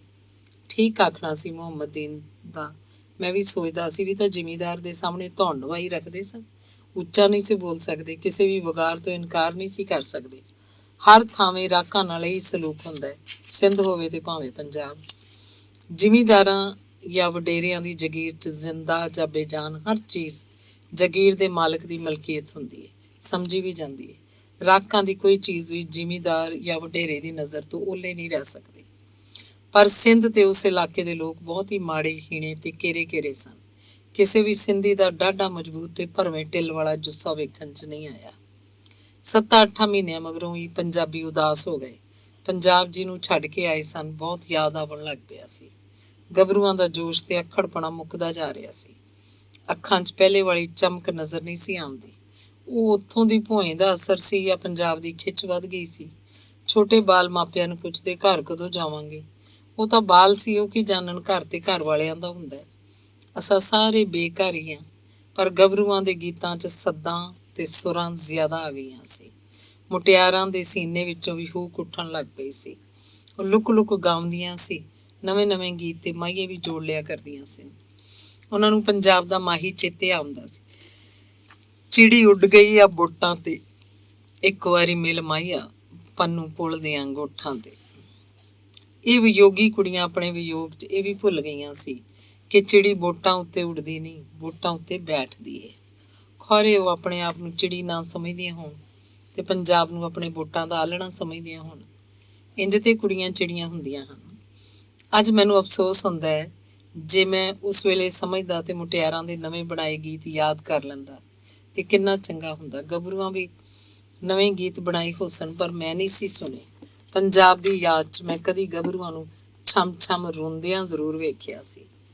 ਕੀ ਸੀ ਸਾਡਾ ਪੰਜਾਬ 'ਚ? ਕੁਝ ਵੀ ਨਾ। ਫਿਰ ਵੀ ਖੌਰੇ ਕਿਉਂ ਯਾਦ ਆਉਂਦਾ ਸੀ। ਜ਼ਿਮੀਂਦਾਰਾਂ ਦਾ ਤੇ ਪੈਸੇ ਵਾਲਿਆਂ ਦਾ ਪੰਜਾਬ। ਪੰਜਾਬੀ ਬਿਮਾਰ ਹੋਣ ਲੱਗ ਪਏ ਸਨ। ਇੱਕਦਮ ਢਿੱਡ 'ਚ ਸੂਲ ਉੱਠਦਾ, ਗੁੜਗੁੜ ਹੁੰਦੀ, ਟੱਟੀਆਂ ਲੱਗਦੀਆਂ, ਫਿਰ ਬੰਦ ਹੀ ਨਾ ਹੁੰਦੀਆਂ। ਢਿੱਡ 'ਚ ਵੱਟ ਫਿਰਦਾ, ਹਵਾ ਖਾਰਜ ਹੁੰਦੀ, ਪਰ ਆਰਾਮ ਨਾ ਆਉਂਦਾ।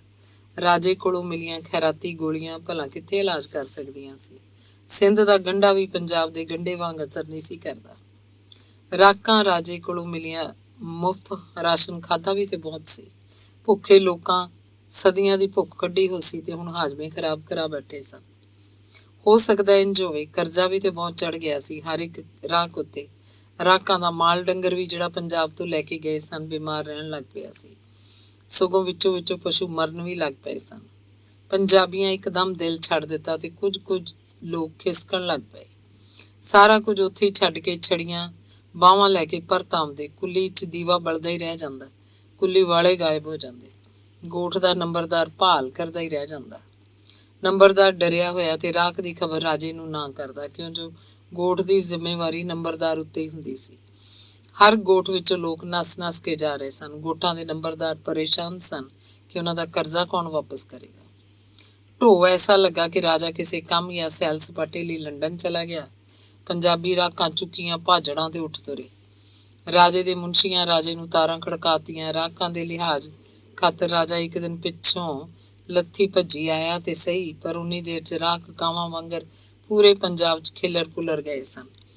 ਪਰ ਉਹਨਾਂ ਦਾ ਮਾਲ ਡੰਗਰ ਰੇਲਵੇ ਦੀ ਗੱਡੀ 'ਚ ਅਜੇ ਆ ਰਿਹਾ ਸੀ। ਮਾਲ ਡੰਗਰ ਉੱਤੇ ਰਾਜੇ ਪੁਲਿਸ ਰਾਹੀਂ ਕਬਜ਼ਾ ਕਰ ਲਿਆ। ਮਾਲ ਡੰਗਰ ਦੀ ਰਾਖੀ ਵਾਲੇ ਕੁਝ ਰਾਕ ਰਾਜੇ ਦੇ ਕਾਬੂ ਆ ਗਏ। ਪਰ ਇੰਨੇ ਮਾਲ ਡੰਗਰ ਨੂੰ ਰਾਜਾ ਤੇ ਪੁਲਿਸ ਸੰਭਾਲੇ ਕਿੱਥੇ? ਫਿਰ ਮਾਲ ਵਾਲੇ ਹੀ ਮਾਲ ਸੰਭਾਲ ਸਕਦੇ ਆ। ਪੂਰਾ ਵੱਗ ਦਾ ਵੱਗ ਸੰਭਾਲਿਆ ਨਹੀਂ ਸੀ ਜਾ ਰਿਹਾ। ਪੁਲਿਸ ਦੇ 4-5 ਸਿਪਾਹੀ ਮਾਲ ਦੀ ਰਾਖੀ ਵਾਸਤੇ ਮੁਕਰਰ ਹੋਏ। ਲਾਹੌਰ ਦੇ ਨੇੜੇ ਸਟੇਸ਼ਨ ਦੇ ਲਾਗੇ ਇੱਕ ਪਿੰਡ ਦੇ ਬਾਹਰ ਮਾਲ ਡੰਗਰ ਡੱਕ ਦਿੱਤਾ। ਨਾਲ ਹੀ ਉਹਨਾਂ ਰਾਕਾਂ ਨੂੰ ਜਿਹੜੇ ਆਪਣੇ ਪਸ਼ੂਆਂ ਦੇ ਨਾਲ ਸਨ, ਖੌਰੇ ਅਦਾਲਤ ਵਿੱਚ ਕੇਸ ਕਰ ਦਿੱਤਾ ਸੀ। ਰਾਜੇ, ਅਸਾਂ ਦਿਨ ਨੂੰ ਬਾਹਰ ਜੂਹ 'ਚ ਮਾਲ ਡੰਗਰ ਚਰਾਉਂਦੇ, ਰਾਤ ਨੂੰ ਮਿੱਥੀ ਹੋਈ ਥਾਵੇਂ ਲਿਆ ਬੰਨ੍ਹਦੇ। ਬਾਹਰ ਜੂਹ 'ਚ ਪੁਲਿਸ ਵੀ ਸਾਡੇ ਨਾਲ ਜਾਂਦੀ ਤੇ 2-3 ਦਿਨ ਤਾਂ ਪੁਲਿਸ ਵਾਲੇ ਆਪਣੀ ਆਕੜ ਵਿਖਾਉਂਦੇ ਰਹੇ, ਪਰ ਜਦ ਸਾਡੇ ਨਾਲ ਧੁੱਪ 'ਚ ਭੁੱਖੇ ਭਾਣੇ ਮਾਲ ਦੇ ਮਗਰ ਫਿਰਨਾ ਪਿਆ ਤਾਂ ਢਿੱਗੀ ਢਾਹ ਬੈਠੇ। ਫਿਰ ਉਹਨਾਂ ਇਹ ਹੱਲ ਕੱਢਿਆ ਕਿ ਸਾਡੇ 'ਚੋਂ 2 ਬੰਦੇ ਆਪਣੇ ਕੋਲ ਪਿੰਡ ਵਿੱਚ ਹੀ ਜ਼ਮਾਨਤੀ ਰੱਖ ਲੈਂਦੇ, ਬਾਕੀ ਮਾਲ ਡੰਗਰ ਚਰਾਵਣ ਚਲੇ ਜਾਂਦੇ। ਅਦਾਲਤ 'ਚ ਰਾਜੇ ਨੂੰ ਤੇ ਉਹਦੇ ਵਕੀਲਾਂ ਨੂੰ ਸਮਝ ਨਹੀਂ ਸੀ ਆ ਰਹੀ ਕਿ ਕੀ ਕੀਤਾ ਜਾਏ। 80 ਕੁਨਬੇ ਜਾਂ ਖਾਨਦਾਨ ਦੁਨੀਆ ਦੇ ਕਿਹੜੇ ਕਾਨੂੰਨ ਨਾਲ ਕਾਬੂ ਕੀਤੇ ਜਾ ਸਕਦੇ ਸੀ? ਰਾਜੇ ਦਾ ਪੁਲਿਸ ਵਿੱਚ ਅਸਰ ਤੇ ਬਹੁਤ ਸੀ। ਉਹ ਸਾਡਾ ਮਾਲ ਡੰਗਰ ਭਾਵੇਂ ਕਾਬੂ ਕੀਤਾ ਸੀ, ਪਰ ਕੋਈ ਚੱਜ ਨਾਲ ਉਹਦਾ ਮੁਕੱਦਮਾ ਨਹੀਂ ਸੀ ਬਣ ਰਿਹਾ। ਪਰ ਅਸਾਂ ਤੇ ਪੁਲਿਸ ਦੀ ਨਿਗਰਾਨੀ 'ਚ ਅੱਕੇ ਹੋਏ ਸਾਂ। ਪੰਜਾਬ 'ਚ ਆ ਕੇ ਵੀ ਅਸੀਂ ਪੰਜਾਬ ਤੋਂ ਦੂਰ ਸਾਂ। ਇੱਕ ਦਿਨ ਅਸਾਂ ਛੇੜੂਆਂ ਸਲਾਹ ਕੀਤੀ ਕਿ ਰਾਜੇ ਦੇ ਕਰਜ਼ੇ ਨਾਲੋਂ ਸਾਡਾ ਬਿਮਾਰ ਮਾਲ ਡੰਗਰ ਬਹੁਤਾ ਤੇ ਨਹੀਂ। ਅਸਾਂ ਮਾਲ ਡੰਗਰ ਉੱਥੇ ਹੀ ਛੱਡਿਆ ਤੇ ਨੱਸ ਆਏ। ਘਰ ਘਾਟ ਤੇ ਸਾਡਾ ਹੈ ਕੋਈ ਨਹੀਂ ਸੀ। ਅੰਗਾਂ ਸਾਕਾਂ ਦੇ ਬੂਹੇ ਜਾ ਡਿੱਗੇ। ਪਹਿਲੀ ਮੁਲਾਕਾਤ ਵਿੱਚ ਤਾਂ ਸਾਕ ਉੱਡ ਕੇ ਮਿਲੇ। ਗਲ ਲੱਗ ਰੋਏ। ਛੇਤੀ ਓਪਰੇ ਹੋਵਣ ਲੱਗ ਪਏ। ਪੰਜਾਬ ਦਾ ਮਿੱਠਾ ਸੁਆਦਲਾ ਪਾਣੀ ਅਸੀਂ ਰੱਜ ਰੱਜ ਕੇ ਪੀਤਾ ਤੇ ਡੰਝ ਲਾਈ। ਠੰਡੀ ਤੇ ਨਰੋਈ ਹਵਾ 'ਚ ਲੰਮੇ ਭਰ ਕੇ ਸਾਹ ਲਏ। ਮੈਂ ਡੇਕ 'ਚ ਨਹਾਵਣ ਲਈ ਪੁੱਠੀਆਂ ਸਿੱਧੀਆਂ ਤਾਰੀਆਂ ਲਾਈਆਂ ਤਾਂ ਇੱਕ ਵਾਰੀ ਸਾਰੇ ਦੁੱਖ ਭੁੱਲ ਗਏ। ਬੇਰੀਆਂ ਦੇ ਸੂਹੇ ਬੇਰ ਖਾਦੇ ਮੂੰਹੋਂ ਵਾਹ ਨਿਕਲਦਾ ਸੀ। ਇੱਥੋਂ ਦੀ ਮੱਝ ਦਾ ਕੱਚਾ ਦੁੱਧ ਪੀਤਾ ਤੇ ਆਪਣੇ ਆਪ ਜੁੱਸੇ ਵਿੱਚ ਨਸ਼ੇ ਤੇ ਟਿੱਲ ਫੁੱਟ ਪਏ। ਚਿੜੀਆਂ ਦੀ ਚਹਿਕਾਰ, ਕੋਇਲ ਦੀ ਕੂਕ ਨਾਲ ਰੂਹ ਦੀਆਂ ਸਾਰੀਆਂ ਕਲਾਂ ਹਿੱਲ ਪਈਆਂ ਸਨ। ਹਰੇ ਤੇ ਉੱਚੇ ਰੁੱਖਾਂ ਦੀਆਂ ਝੂਲਦੀਆਂ ਚੋਟੀਆਂ ਤੇ ਟੀਸੀਆਂ ਮਨ ਭਾਉਂਦੀਆਂ ਸਨ। ਜ਼ਿਮੀਂਦਾਰ ਦੇ ਟਿਊਬਵੈੱਲ ਦੀ ਟੂ ਸੁਣ ਕੇ ਮਨ ਦੇ ਸਾਰੇ ਤਾਰ ਖੜਕਣ ਲੱਗ ਪਏ ਸਨ। ਸ਼ਾਹੂ ਦੇ ਖੋਲੇ ਇੱਕ ਵਾਰੀ ਫੇਰ ਖਾਲੀ ਸਨ, ਜਿਨ੍ਹਾਂ ਨੂੰ ਵੇਖ ਕੇ ਸੀਨੇ 'ਚੋਂ ਹੂਕ ਉੱਠਦੀ ਸੀ। ਪਰ ਦੂਜੇ ਹੀ ਪਲ ਖਿਆਲ ਉੱਡ ਕੇ ਸਿੰਧ ਅੱਪੜ ਜਾਂਦਾ ਸੀ। ਹੁਣ ਉਹ ਵਸਦਾ ਜਾਪਦਾ ਸੀ। ਮੇਰੋਂ ਪਾਣੀ ਭਰਦੀ ਹੋਸੀ ਉਸੇ ਸੋਟੇ ਤੇ ਜਿੱਥੇ ਮੇਰਾ ਇਹਤਰਾਮ ਹੋਇਆ ਸੀ। ਫਿਰ ਮੇਰੋ ਦੀ ਭਰਜਾਈ ਸਕੀਨਾ ਸੱਜਰੀ ਵਿਆਹੀ ਯਾਦ ਆਉਂਦੀ ਸੀ, ਹਸਮੁਖ ਤੇ ਪਿਆਰ ਖੋਰੀ ਜਿਹੀ, ਜਿਹੜੀ ਗਹਿਣਿਆਂ ਨਾਲ ਸਜੀ ਹੋਈ ਛਣ ਕਰਦੀ ਗੁਟਕਦੀ ਹੋਈ, ਸ਼ਰਮਾਉਂਦੀ ਤੇ ਚਮਕਦੀ ਹੋਈ ਮੇਰੋ ਨਾਲ ਗੱਲਾਂ ਕਰਨ ਵੇਲੇ ਮੈਨੂੰ ਕਿੰਨਾ ਆਨੰਦ ਤੇ ਸਵਾਦ ਆਇਆ ਸੀ। ਫਿਰ ਮੇਰਾ ਬੇਲੀ ਮੁਹੰਮਦ ਦੀਨ ਰਹਿ ਗਿਆ ਸੀ ਉੱਥੇ, ਮਾਸੂਮ ਤੇ ਭਲਾ ਮਾਨੂੰ, ਉਹਦੀ ਭਰਜਾਈ ਸੰਮੀ, ਉਹਦਾ ਪੁੱਤਰ ਨਾਥ ਤੇ ਉਹਦੀ ਨੂੰਹ ਝੰਡੋ। ਕਿੰਨੇ ਪਿਆਰੇ ਲੋਕ ਸਨ। ਹੁਣ ਮੇਰਾ ਦਿਲ ਸਿੰਧ ਲਈ ਵੀ ਤੜਫਣ ਲੱਗ ਪਿਆ ਸੀ। ਮੇਰਾ ਪਹਿਲਾ ਬਾਲ ਵੀ ਤੇ ਉਸੇ ਭੂਮੀ 'ਚ ਰਹਿ ਗਿਆ ਸੀ। ਕਿੰਨੇ ਅਥਰੂ ਮੇਰੀ ਵਹੁਟੀ ਦੇ ਉਸ ਜ਼ਮੀਨ 'ਚ ਰੁਲ ਗਏ ਸਨ। ਮੇਰੀਆਂ ਅੱਖਾਂ ਦੇ ਕਿੰਨੇ ਹੀ ਮੰਜ਼ਰ ਉੱਥੇ ਰਹਿ ਗਏ ਸੀ। ਮੇਰੇ ਯਾਦਾਂ 'ਚ ਸਿੰਧ ਦੇ ਤਾਬੇਦਾਰ ਮੋਚੀ ਸਨ, ਜਿਹੜੇ ਚਮੜੇ ਦੀਆਂ ਜੁੱਤੀਆਂ ਵਿੱਚ ਰੰਗ ਬਰੰਗੇ ਰੈਕਸੀਨ ਤੇ ਫੁੱਲ ਬੂਟੇ ਬਣਾਉਂਦੇ ਸਨ। ਸ਼ੀਸ਼ੇ ਜੜਦੇ ਸਨ। ਸਾਡੇ ਢੱਗਿਆਂ ਵਾਸਤੇ ਸ਼ੌਕ ਨਾਲ ਚਮੜੇ ਦੇ ਸਿਹਰੇ ਬਣਾ ਕੇ ਦਿੰਦੇ ਸਨ। ਪੰਜਾਬੀ ਗੱਭਰੂਆਂ ਦੇ ਡੋਲਿਆਂ ਉੱਤੇ ਪਟੇ ਮੋਤੀਆਂ ਨਾਲ ਜੜ ਕੇ ਬਣਾ ਦਿੰਦੇ ਸਨ। ਸਿੰਧ ਦੀਆਂ ਸੋਹਣੀਆਂ ਘੋੜੀਆਂ ਮੇਰੀਆਂ ਯਾਦਾਂ 'ਚ ਖੁੱਭ ਗਈਆਂ ਹੋਈਆਂ ਸੀ, ਜਿਹੜੀਆਂ ਪੰਜਾਬੀ ਘੋੜੀ ਨਾਲੋਂ ਸੋਹਣੀ ਤੇ ਸੁਥਰੀ ਚਾਲ ਚੱਲਦੀਆਂ ਸਨ। ਉਹ ਘੋੜੀਆਂ ਸਿੰਧ ਦੀਆਂ ਪਰੀਆਂ ਸਨ। ਉਹਨਾਂ ਦੀ ਸਵਾਰੀ ਕਰਨ ਵਾਲਾ ਸਵਾਰ ਸੱਜਦਾ ਵੀ ਬਹੁਤ ਸੀ। ਐਸੀ ਚਾਲ ਚੱਲਦੀਆਂ ਕਿ ਮਜਾਲ ਏ ਸਵਾਰ ਨੂੰ ਕੋਈ ਹੁਜਕਾ ਜਾਂ ਝਟਕਾ ਲੱਗ ਜਾਏ। ਸਵਾਰ ਦੁੱਧ ਦਾ ਛੰਨਾ ਭਰ ਕੇ ਘੋੜੀ ਤੇ ਬੈਠ ਕੇ ਘੋੜੀ ਭਜਾਉਂਦੇ, ਫਿਰ ਵੀ ਘੋੜੀ ਐਸੀ ਚਾਲ ਚੱਲੇ ਕਿ ਛੰਨੇ 'ਚੋਂ ਤੁਪਕਾ ਦੁੱਧ ਵੀ ਨਾ ਡੁੱਲੇ। ਹਰ ਮੁਸ਼ਕਿਲ ਵੇਲੇ ਸਿੰਧੀਆਂ ਦੀ ਉਹ ਆਵਾਜ਼, ਘੋੜਾ ਅੜੇ, ਅਜੇ ਤੀਕ ਮੇਰੇ ਕੰਨਾਂ 'ਚ ਗੂੰਜ ਰਹੀ ਸੀ। ਹੱਟਾਂ ਵਾਲੇ ਸਿੰਧੀ ਸੇਠਾਂ ਦੇ ਮੱਕਾਰ ਚਿਹਰੇ ਵੀ ਮੈਨੂੰ ਯਾਦ ਆ ਰਹੇ ਸਨ। ਅੰਗ 15ਵਾਂ। ਅਸਾਂ ਲੋਕ ਭੁੱਖ ਨੰਗ ਜਰਨ ਦੇ ਆਦੀ ਸਾਂ। ਪੁਰਾਣੀ ਥਾਂ ਤੇ ਪਰਤ ਆਏ ਸਾਂ, ਪਰ ਬੇਸ਼ਰਮੀ ਦੇ ਤਾਨੇ ਬਹੁਤ ਸੁਣਨੇ ਪਏ। ਢੀਠ ਪੁਣੇ ਦੀਆਂ ਸਾਰੀਆਂ ਹੱਦਾਂ ਮੁੱਕ ਜਾਂਦੀਆਂ ਸਨ ਜਦੋਂ ਅਸਾਂ ਮੁਕਾਮੀ ਤੇ ਆਪਣੇ ਘਰਾਂ ਵਾਲਿਆਂ ਨੂੰ ਉਹਨਾਂ ਦੇ ਤਾਨਿਆਂ ਵਜੋਂ ਜਵਾਬ ਝਾਕਦੇ ਕਿ ਤੁਸੀਂ ਤੇ ਆਪਣਾ ਘਰ ਬਣਾ ਕੇ ਇੱਕੋ ਥਾਂ ਤੇ ਬੱਝੇ ਰਹਿੰਦੇ ਹੋ। ਸਾਰਾ ਜਹਾਨ ਸਾਡਾ ਏ, ਸਿੰਧ, ਪੰਜਾਬ ਤੇ ਪੂਰਾ ਮੁਲਕ ਸਾਡੇ ਪੈਰਾਂ ਹੇਠ, ਜਿੱਥੇ ਜੀ ਕੀਤਾ ਜਾ ਵਸੇ। ਆਖਣ ਨੂੰ ਤਾਂ ਅਸਾਂ ਆਖ ਦਿੰਦੇ ਕਿ ਸਾਰਾ ਜਹਾਨ ਸਾਡਾ ਏ, ਪਰ ਅੰਦਰੋਂ ਅੰਦਰ ਪੱਚੀ ਹੋਇਆ ਕਰਦੇ ਤੇ ਅੱਖਾਂ ਨੀਵੀਆਂ ਕਰ ਲੈਂਦੇ ਸਨ। ਪੁਰਾਣੇ ਜ਼ਿਮੀਂਦਾਰ ਸਾਨੂੰ ਮੁੜ ਕੇ ਕਬੂਲ ਤਾਂ ਕਰ ਲਿਆ। ਬਹੁਤ ਝਿੜਕਾਂ ਤੇ ਤਾਨੇ ਦਿੰਦਿਆਂ ਆਖਿਆ, ਸਿੰਧ ਗਏ ਅੰਬ ਲੈਣ ਸੋ, ਹੁਣ ਇੱਥੋਂ ਘੁੱਗੂ ਫੜਨ ਆਏ ਹੋ। ਅਸੀਂ ਪੁਰਾਣੇ ਤਾਲੁਕ ਦੀ ਖਾਤਰ ਤੁਹਾਨੂੰ ਰੱਖ ਰਹੇ ਹਾਂ, ਨਹੀਂ ਤੇ ਤੁਸੀਂ ਬੇਸ਼ਰਮ ਲੋਕ ਤਾਂ ਜੁੱਤੀਆਂ ਲਾਇਕ ਹੋ। ਸੱਚੇ ਮਾਈ ਬਾਪ ਜਵਾਬ 'ਚ ਰਾਹ ਹੱਕ ਲੇਲਾਂ ਲੈਂਦੇ ਆਖਦੇ। ਮਾਈ ਬਾਪ ਬਣੇ ਜ਼ਿਮੀਂਦਾਰ ਪਰਤਣ ਵਾਲੇ ਰਾਖਾਂ ਨੂੰ ਵਾਹੀ ਵਾਸਤੇ ਉਹ ਜ਼ਮੀਨਾਂ ਦਿੱਤੀਆਂ ਜਿੱਥੇ ਪਾਣੀ ਘੱਟ ਜਾਂਦਾ ਸੀ, ਬੇਆਬਾਦ ਜੀਆਂ। ਪਰ ਅਸਾਂ ਤੇ ਇਹ ਵੀ ਜ਼ਿਮੀਂਦਾਰ ਦਾ ਅਹਿਸਾਨ ਸਮਝਦੇ ਸੀ। ਜ਼ਿਮੀਂਦਾਰ ਸਾਡੇ ਸਿੰਧ ਜਾਵਣ ਮਗਰੋਂ ਹੋਰ ਰਾਖ ਲਿਆਂਦੇ ਹੋਏ ਸਨ। ਨਵੇਂ ਰਾਖਾਂ ਦੇ ਇੱਕ ਪਾਸੇ ਅਸਾਂ ਵੀ ਡੇਰਾ ਲਾ ਲਿਆ। ਹੱਥ ਪੱਲੇ ਹੈ ਕੁਝ ਨਹੀਂ ਸੀ। ਆਮਦਿਆਂ ਹੀ ਜ਼ਿਮੀਂਦਾਰ ਕੋਲੋਂ ਉਧਾਰ ਅਨਾਜ ਮਿਲਣ ਦੀ ਕੋਈ ਉਮੀਦ ਨਹੀਂ ਸੀ। ਇਸੇ ਲਈ ਮੈਂ, ਮੇਰੀ ਵਹੁਟੀ ਤੇ ਮੁਹੰਮਦ ਹੁਸੈਨ ਦਰਿਆ ਕੰਢੇ ਦਿਹਾੜੀ ਦੱਪੇ ਲਈ ਘਰੋਂ ਨਿਕਲ ਟੁਰੇ। ਉੱਥੇ ਰਾਵੀ ਕੰਢੇ ਫਸਲਾਂ ਦੀ ਵਾਢੀ ਲਈ ਹੋਰ ਰਾਖ ਵੀ ਗਏ ਸਨ। ਅਸੀਂ ਵੀ ਅੱਪੜ ਗਏ। ਦਰਿਆ ਦੇ ਕੰਢੇ ਤੇ ਸਰਕਾਣਾ ਇਕੱਠਾ ਕੀਤਾ। ਝੱਟ ਇੱਕ ਕੁੱਲੀ ਘੜ ਕੇ ਭੋਏ 'ਚ ਗੱਡ ਲਈ। ਕੁੱਲੀ ਇੰਨੀ ਛੋਟੀ ਸੀ, ਸਾਨੂੰ ਬੂਹੇ ਵਿੱਚੋਂ ਅੰਦਰ ਬਾਹਰ ਜਾਵਣ ਲਈ ਘੋੜੀ ਬਣਨਾ ਪੈਂਦਾ ਸੀ। ਕੋਈ ਚੀਜ਼ ਅੰਦਰੋਂ ਲਿਆਵਣੀ ਜਾਂ ਲਿਜਾਵਣੀ ਹੋਵੇ ਤਾਂ ਸਾਨੂੰ ਰਿੜਨਾ ਪੈਂਦਾ ਸੀ, ਕਿਉਂ ਜੋ ਅੰਦਰ ਬਾਹਰ ਜਾਵਣ ਲਈ ਹੱਥਾਂ ਨੂੰ ਵੀ ਭੋਏ 'ਤੇ ਰੱਖਣਾ ਪੈਂਦਾ ਸੀ। ਮੰਜੀ ਤੇ ਹੈ ਕੋਈ ਨਹੀਂ ਸੀ, ਭੁੰਜੇ ਹੀ ਸੌਂ ਜਾਈਦਾ ਸੀ। ਵਾਢੀਆਂ 'ਚ ਅਜੇ ਕੁਝ ਦਿਨ ਪਏ ਰਹਿੰਦੇ ਸਨ। ਇੱਥੇ ਕੱਚੇ ਤੇ ਇਲਾਕੇ 'ਚ ਕਣਕਾਂ ਦੇਰ ਨਾਲ ਪੱਕਦੀਆਂ ਨੇ। ਇੱਥੇ ਹਰੇ ਪੱਠੇ, ਜਵੀ ਤੇ ਚਟਾਲਾ ਬਹੁਤ ਹੁੰਦੇ ਨੇ। ਸ਼ਹਿਰ ਦੇ ਡਾਂਗਰੀ ਇੱਥੋਂ ਰੇੜੇ ਭਰ ਭਰ ਕੇ ਸ਼ਹਿਰ ਆਪਣੀਆਂ ਮੱਝਾਂ ਗਾਵਾਂ ਵਾਸਤੇ ਲੈ ਜਾਂਦੇ ਸਨ। ਜਵੀ ਪੱਠਾ ਵੱਢਣ ਲਈ ਉਹਨਾਂ ਨੂੰ ਮਜ਼ਦੂਰ ਚਾਹੀਦੇ ਸਨ। ਦੂਜਿਆਂ ਲੋਕਾਂ ਵਾਂਗ ਮੈਂ ਤੇ ਮੁਹੰਮਦ ਹੁਸੈਨ ਵੀ ਡਾਂਗਰੀਆਂ ਲਈ ਪੱਠੇ ਵੱਢਣ ਦੀ ਮਜ਼ਦੂਰੀ ਕਰ ਲਈ। 3 ਰੁਪਏ ਫੀ ਰੇੜਾ। ਅਸੀਂ ਦੋਵੇਂ ਭਰਾ ਸਾਰਾ ਸਾਰਾ ਦਿਨ ਜਵੀ ਛਟਾਲਾ ਵੱਢਦੇ ਰਹਿੰਦੇ। ਸ਼ਾਮ ਤੀਕਰ 15 ਰੁਪਏ ਤੇ ਕਦੇ 12 ਰੁਪਏ ਦੋਵਾਂ ਦੀ ਮਜ਼ਦੂਰੀ ਬਣ ਜਾਂਦੀ। ਸਾਡੀ ਮਜ਼ਦੂਰੀ ਦਾ ਪਿਓ ਨੂੰ ਇਲਮ ਹੋਇਆ ਤਾਂ ਉਹ ਝੱਟ ਆ ਗਿਆ। ਜੋ ਕੁਝ ਸਾਡੇ ਕੋਲ ਹੈ ਸੀ ਖੋਹ ਕੇ ਰਹਿ ਪਿਆ। ਅਸੀਂ ਮਜ਼ਦੂਰੀ ਕਰਦੇ ਰਹਿ ਗਏ। ਮੈਂ ਕੁਝ ਭੈੜਾ ਪੈ ਗਿਆ ਤਾਂ ਮੁਹੰਮਦ ਹੁਸੈਨ ਮੁਸਕਰਾ ਕੇ ਆਖਿਆ, ਬਰਦਾ ਸ਼ਾਹ ਦਰਖਤਾਂ ਦੀ ਕਰੇ ਰਾਖੀ, ਮੇਵਾ ਪੱਕੇ ਤੇ ਖਾਣ ਨਸੀਬ ਵਾਲੇ। ਇਹ ਨਸੀਬ ਕੀ ਹੁੰਦਾ ਹੈ ਮੁਹੰਮਦ ਹੁਸੈਨਾ? ਵਾਢੀਆਂ ਦੇ ਦਿਨਾਂ ਵਾਸਤੇ ਸਾਨੂੰ ਵੀ ਤੇ ਕੁਝ ਚਾਹੀਦਾ ਸੀ, ਪਰ ਪਿਓ ਤਾਂ ਸਭ ਕੁਝ ਹੂੰਝ ਕੇ ਲੈ ਗਿਆ। ਮੇਰੀਆਂ ਅੱਖਾਂ ਭਿੱਜ ਗਈਆਂ ਸੀ। ਮੁਹੰਮਦ ਹੁਸੈਨ ਨੇ ਤਸੱਲੀ ਦਿੰਦਿਆਂ ਆਖਿਆ, ਪਿੱਛੇ ਵੀ ਤੇ ਸਾਡੇ 4 ਛੋਟੇ ਭਰਾ ਨੇ। ਖੌਰੇ ਉਹਨਾਂ ਨੂੰ ਕੁਝ ਲੱਭਦਾ ਹੈ ਕਿ ਨਹੀਂ? ਸਾਡਾ ਕੀ ਹੈ, ਅਸੀਂ ਤਾਂ ਜਵਾਨ ਆ, ਗੁਜ਼ਾਰਾ ਕਰ ਲਾਂਗੇ। ਠੀਕ ਹੈ, ਕੁਝ ਤਾਂ ਸਾਡੇ ਕੋਲ ਰਹਿਣ ਦਿੰਦਾ। ਪੁੱਤਰਾਂ ਨੂੰ ਤੇ ਹਰ ਤਰੀਕੇ ਨਾਲ ਦਬਾ ਸਕਦਾ ਹੈ, ਪਰ ਸਾਡੇ ਨਾਲ ਇੱਕ ਪਰਾਈ ਧੀ ਵੀ ਤਾਂ ਹੈ, ਉਹਦਾ ਵੀ ਕੁਝ ਖਿਆਲ ਕਰਦਾ। ਮੇਰੀ ਇਸ ਗੱਲ ਉੱਤੇ ਝੱਟ ਮੇਰੀ ਵਹੁਟੀ ਆਖਿਆ, ਨਾ ਨਾ, ਮੈਨੂੰ ਕੋਈ ਸ਼ਿਕਾਇਤ ਜਾਂ ਗਿਲਾ ਨਹੀਂ। ਜਿੱਥੇ ਤੁਸੀਂ ਦੋਵੇਂ ਭਰਾ ਦੁੱਖ ਮੁਸੀਬਤਾਂ ਪੇ ਕੱਟਦੇ ਹੋ, ਉੱਥੇ ਮੈਨੂੰ ਵੀ ਕੋਈ ਫਿਕਰ ਨਹੀਂ। ਅਸਾਂ ਫਿਰ ਹੋਰ ਮਜ਼ਦੂਰੀ ਕੀਤੀ, ਕੁਝ ਕਮਾਇਆ। ਪਿਓ ਨੂੰ ਫਿਰ ਝੱਸ ਪਿਆ ਤੇ ਆ ਕੇ ਲੈ ਗਿਆ। ਪਿਓ ਨੂੰ ਰੋਕ ਵੀ ਨਹੀਂ ਸੀ ਸਕਦੇ। ਮੁਹੰਮਦ ਹੁਸੈਨ ਦੇ ਆਖਣ ਮੁਜਬ ਆਪਣੇ ਲਈ ਤੇ ਹਰ ਕੋਈ ਜਿਉਂਦਾ ਹੈ, ਸਵਾਦ ਹੈ ਕਿਸੇ ਹੋਰ ਲਈ ਜੀਵਨ ਦਾ। ਹਾਂ, ਠੀਕ ਆਖਦਾ ਸੀ ਮੁਹੰਮਦ ਹੁਸੈਨ। ਕਿਸੇ ਲਈ ਕੌਣ ਹੈ? ਸਾਡੇ 4 ਛੋਟੇ ਛੋਟੇ ਭਰਾ ਸਨ। ਵਾਢੀ ਪੈ ਗਈ ਤਾਂ ਅਸਾਂ ਕਣਕ ਵੱਢਣ ਦੀ ਮਜ਼ਦੂਰੀ ਸ਼ੁਰੂ ਕਰਤੀ। 1 ਕਿੱਲਾ ਕਣਕ ਵੱਢਣ ਉੱਤੇ 4 ਭਰੀਆਂ ਮਿਲਦੀਆਂ ਸੀ। ਹੋਰ ਲੋਕਾਂ ਨਾਲ ਰਲ ਕੇ ਅਸੀਂ ਵੀ ਵਾਢੀ 'ਚ ਦਾਤਰੀ ਪਾ ਲਈ। ਦੋਵੇਂ ਭਰਾ ਸਰਗੀ ਵੇਲੇ ਉੱਠ ਕੇ ਕਣਕ ਵੱਢਣ ਨੂੰ ਜੁੜ ਪੈਂਦੇ। ਹੋਰ ਵਾਢੇ ਵੀ ਨਾਲ ਹੁੰਦੇ। ਛਾਹ ਵੇਲੇ ਹੋਰ ਸਵਾਣੀਆਂ ਵਾਂਗ ਮੇਰੀ ਵਹੁਟੀ ਛਾਹ ਵੇਲਾ ਲੈ ਆਉਂਦੀ ਤੇ ਫਿਰ ਸਾਰੀਆਂ ਸਵਾਣੀਆਂ ਵਾਂਗ ਸਾਡੇ ਨਾਲ ਹੀ ਵਾਢੀ ਕਰਨ ਲੱਗ ਪੈਂਦੀ। ਸੋਤੇ ਡੂੰਘੇ ਤੀਕਰ ਅਸੀਂ ਕਣਕ ਵੱਢ ਕੇ ਫਿਰ ਇਕੱਠੀ ਕਰਕੇ ਭਰੀਆਂ ਬੰਨ੍ਹ ਕੇ ਖਲਵਾੜਾ ਜੋੜ ਦਿੰਦੇ। ਕੱਚੇ 'ਚ ਕਣਕਾਂ ਦਾ ਨਾੜ ਕਟਕਦਾ ਨਹੀਂ ਸੀ ਹੁੰਦਾ। ਨਾੜ ਉੱਤੇ ਭਾਵੇਂ ਪੱਕਾ ਤੇ ਸੁੱਕਾ ਨਜ਼ਰ ਆਉਂਦਾ ਸੀ, ਪਰ ਅੰਦਰੋਂ ਨਹੀਂ ਸੀ ਸੁੱਕਦਾ। ਇਸ ਲਈ ਅਸੀਂ ਉਹਨੂੰ ਹਰ ਗੰਢ ਆਖਦੇ ਸੀ। ਕੱਚੇ ਦੀ ਕਣਕ ਦਾ ਨਾੜ ਜਿੰਨਾ ਮਰਜ਼ੀ ਸੁੱਕ ਜਾਏ, ਪਰ ਉਹਦੀ ਗੰਢ ਹਰੀ ਰਹਿੰਦੀ ਸੀ। ਹਰ ਗੰਢ ਕਣਕ ਵੱਢਣ ਵਾਲਿਆਂ ਨੂੰ ਬਹੁਤ ਔਖੀ ਢੁੱਕਦੀ ਸੀ। ਬਾਹਾਂ ਤੇ ਮੋਹਰਾਂ ਦਾਤਰੀ ਖਿੱਚ ਖਿੱਚ ਕੇ ਰਹਿ ਜਾਂਦੀਆਂ ਸੀ। ਰੋਜ਼ ਦਾਤਰੀ ਦੇ ਦੰਦੇ ਲੁਹਾਰ ਕੋਲੋਂ ਕਢਵਾਉਣੇ ਪੈਂਦੇ। ਦਾਤਰੀਆਂ ਦੇ ਦੰਦੇ ਕਢਵਾਉਣ ਲਈ ਵਾਢੇ ਵਾਰੀ ਵਾਰੀ ਲੁਹਾਰ ਕੋਲ ਜਾਂਦੇ।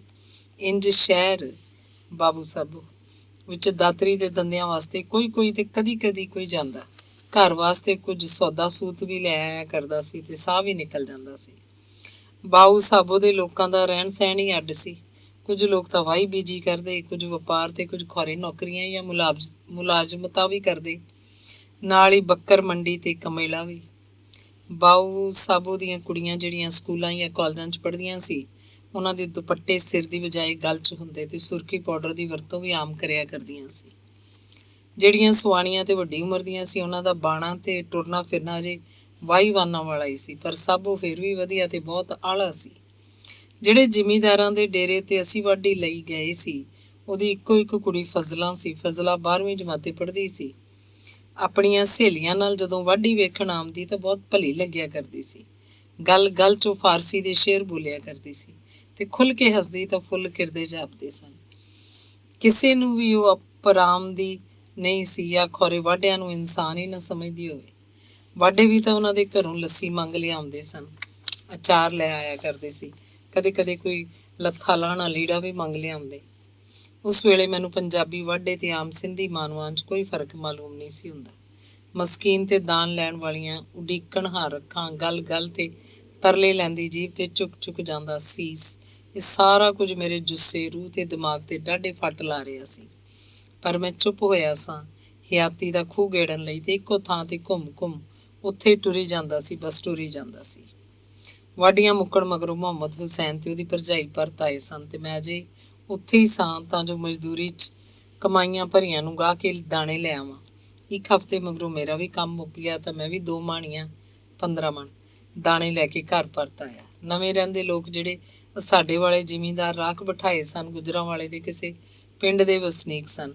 ਇਹ 6-7 ਖਾਨਦਾਨ ਸਾਰੇ ਆਪਸ 'ਚ ਸਾਕ ਸੱਜਣ ਸਗੋਂ ਰਿਸ਼ਤੇਦਾਰ ਸਨ। ਸਾਡੇ ਸਿਰਫ 3 ਘਰ ਸਿੰਧੋਂ ਪਰਤ ਕੇ ਆਏ ਤਾਂ ਚਾਚਾ ਸਾਡੇ ਨਾਲ ਨਹੀਂ ਸੀ ਆਇਆ। ਉਹ ਆਪਣੇ ਚੋਗ ਲਈ ਕਿਸੇ ਹੋਰ ਜੂ 'ਚ ਚਲਾ ਗਿਆ। ਤਾਇਆ ਪਰਤ ਆਇਆ ਸੀ ਤੇ ਵੱਡੀ ਭੂਆ ਦਾ ਘਰ ਵਾਲਾ ਜਿਹੜਾ ਕਦੀ ਦੂਰ ਰਹਿੰਦਾ ਸੀ, ਹੁਣ ਉਹ ਸਾਡੇ ਕੋਲ ਆ ਗਿਆ ਸੀ। 4 ਪੁੱਤਰ ਭੂਆ ਦੇ ਸਨ ਤੇ 2 ਤਾਏ ਤੇ 6 ਭਰਾ ਸਾਂ।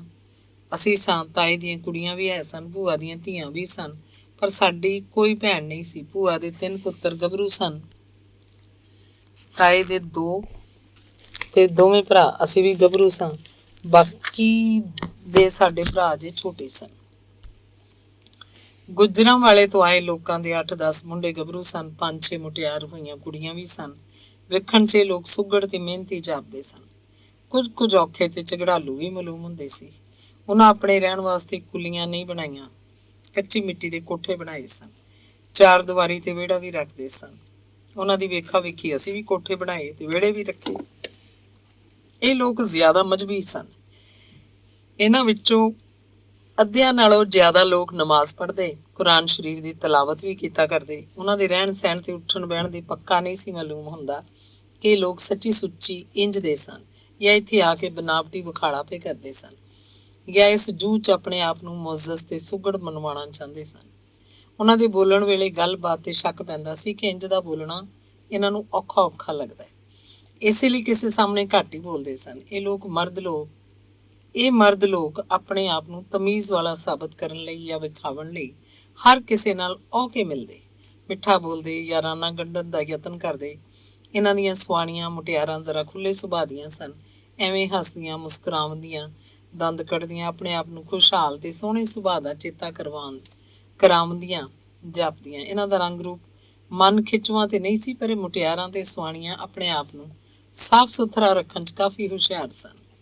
ਜਦੋਂ ਮੈਂ ਪਰਤ ਕੇ ਘਰ ਆਇਆ ਤਾਂ ਕਈ ਦਿਨ ਇਹ ਲੋਕ ਮੈਨੂੰ ਪ੍ਰਾਹੁਣਾ ਹੀ ਸਮਝਦੇ ਰਹੇ ਸੀ।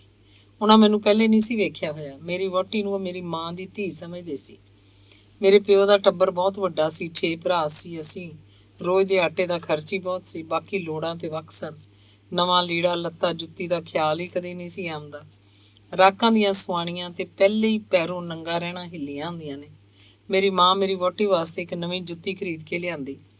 ਮਾਂ ਜਦ ਬੜੇ ਸ਼ੌਕ ਤੇ ਰੀਝ ਨਾਲ ਆਪਣੀ ਨੂੰਹ ਨੂੰ ਜੁੱਤੀ ਦਿੰਦੇ ਆਖਿਆ, ਲੈ ਧੀਏ ਜੁੱਤੀ ਪਾ ਕੇ ਵਿਖਾ, ਕਿਹੋ ਜਿਹੀ ਲੱਗਦੀ ਏ। ਪਰ ਨੂੰਹ ਜੁੱਤੀ ਪੈਰੀ ਪਾਉਣ ਤੋਂ ਇਨਕਾਰ ਕਰਦਿਆਂ ਆਖਿਆ, ਨਾ ਅੰਮਾ, ਸੱਸ ਪੈਰੋਂ ਨੰਗੀ ਤੇ ਨੂੰਹ ਸ਼ੌਕ ਵਿਖਾਏ, ਇਹ ਕਦੀ ਨਾ ਹੋਸੀ। ਮਾਂ ਬਹੁਤ ਆਖਿਆ, ਧੀਏ ਸਖਾ ਹੰਢਾ ਲਿਆ, ਹੁਣ ਤੁਹਾਡੀ ਵਾਰ ਏ ਹੱਸਣ ਖੇਡਣ ਤੇ ਹੰਢਾਉਣ ਦੀ। ਨੂੰਹ ਆਖਦੀ, ਪਤਾ ਏ ਮੈਨੂੰ, ਤੂੰ ਸਕੀ ਖੱਟਿਆ ਖਾਧਾ ਏ ਤੇ ਕੀ ਹੰਢਾਇਆ ਏ।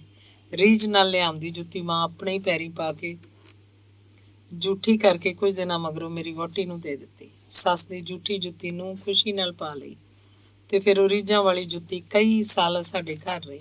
ਜਦ ਸੱਸ ਨੂੰ ਲੋੜ ਹੁੰਦੀ ਉਹ ਆਪ ਪਾ ਕੇ ਕਿਧਰੇ ਕੰਮ ਜਾਣਾ ਹੋਵੇ ਚਲੀ ਜਾਂਦੀ, ਜਦ ਨੂੰਹ ਵਾਂਢੇ ਜਾਣਾ ਹੋਵੇ ਤਾਂ ਉਹ ਪਾ ਲੈਂਦੀ। ਇੰਜ ਇੱਕ ਅੱਧ ਦਿਨ ਮਗਰੋਂ ਜੁੱਤੀ ਕਈ ਦਿਨ ਸਗੋਂ ਮਹੀਨੇ ਪੜੋਲੇ ਪਈ ਰਹਿੰਦੀ ਸੀ, ਸਿਰਫ ਆਵਣ ਜਾਵਣ ਲਈ ਸੰਭਾਲ ਕੇ ਰੱਖ ਲਈ ਗਈ। ਮੇਰੇ ਨਾਨਕਿਆਂ ਸਾਡੀ ਬਹੁਤ ਮਦਦ ਕੀਤੀ। ਹੋਰ ਤੇ ਸਾਰੇ ਅੰਗ ਸਾਖ ਗਰੀਬ ਤੇ ਨਿਮਾਣੇ ਸਾਡੇ ਵਾਂਗ ਹੀ ਸਨ। ਰਾਤ ਦਿਨ ਰੋਟੀ ਦੀ ਭਾਲ 'ਚ ਅੱਗੇ ਰਿਜ਼ਕ, ਪਿੱਛੇ ਰਾਹਕ ਹੁੰਦੇ ਸਨ। ਇੱਕ ਦੌੜ ਲੱਗੀ ਹੋਈ ਸੀ।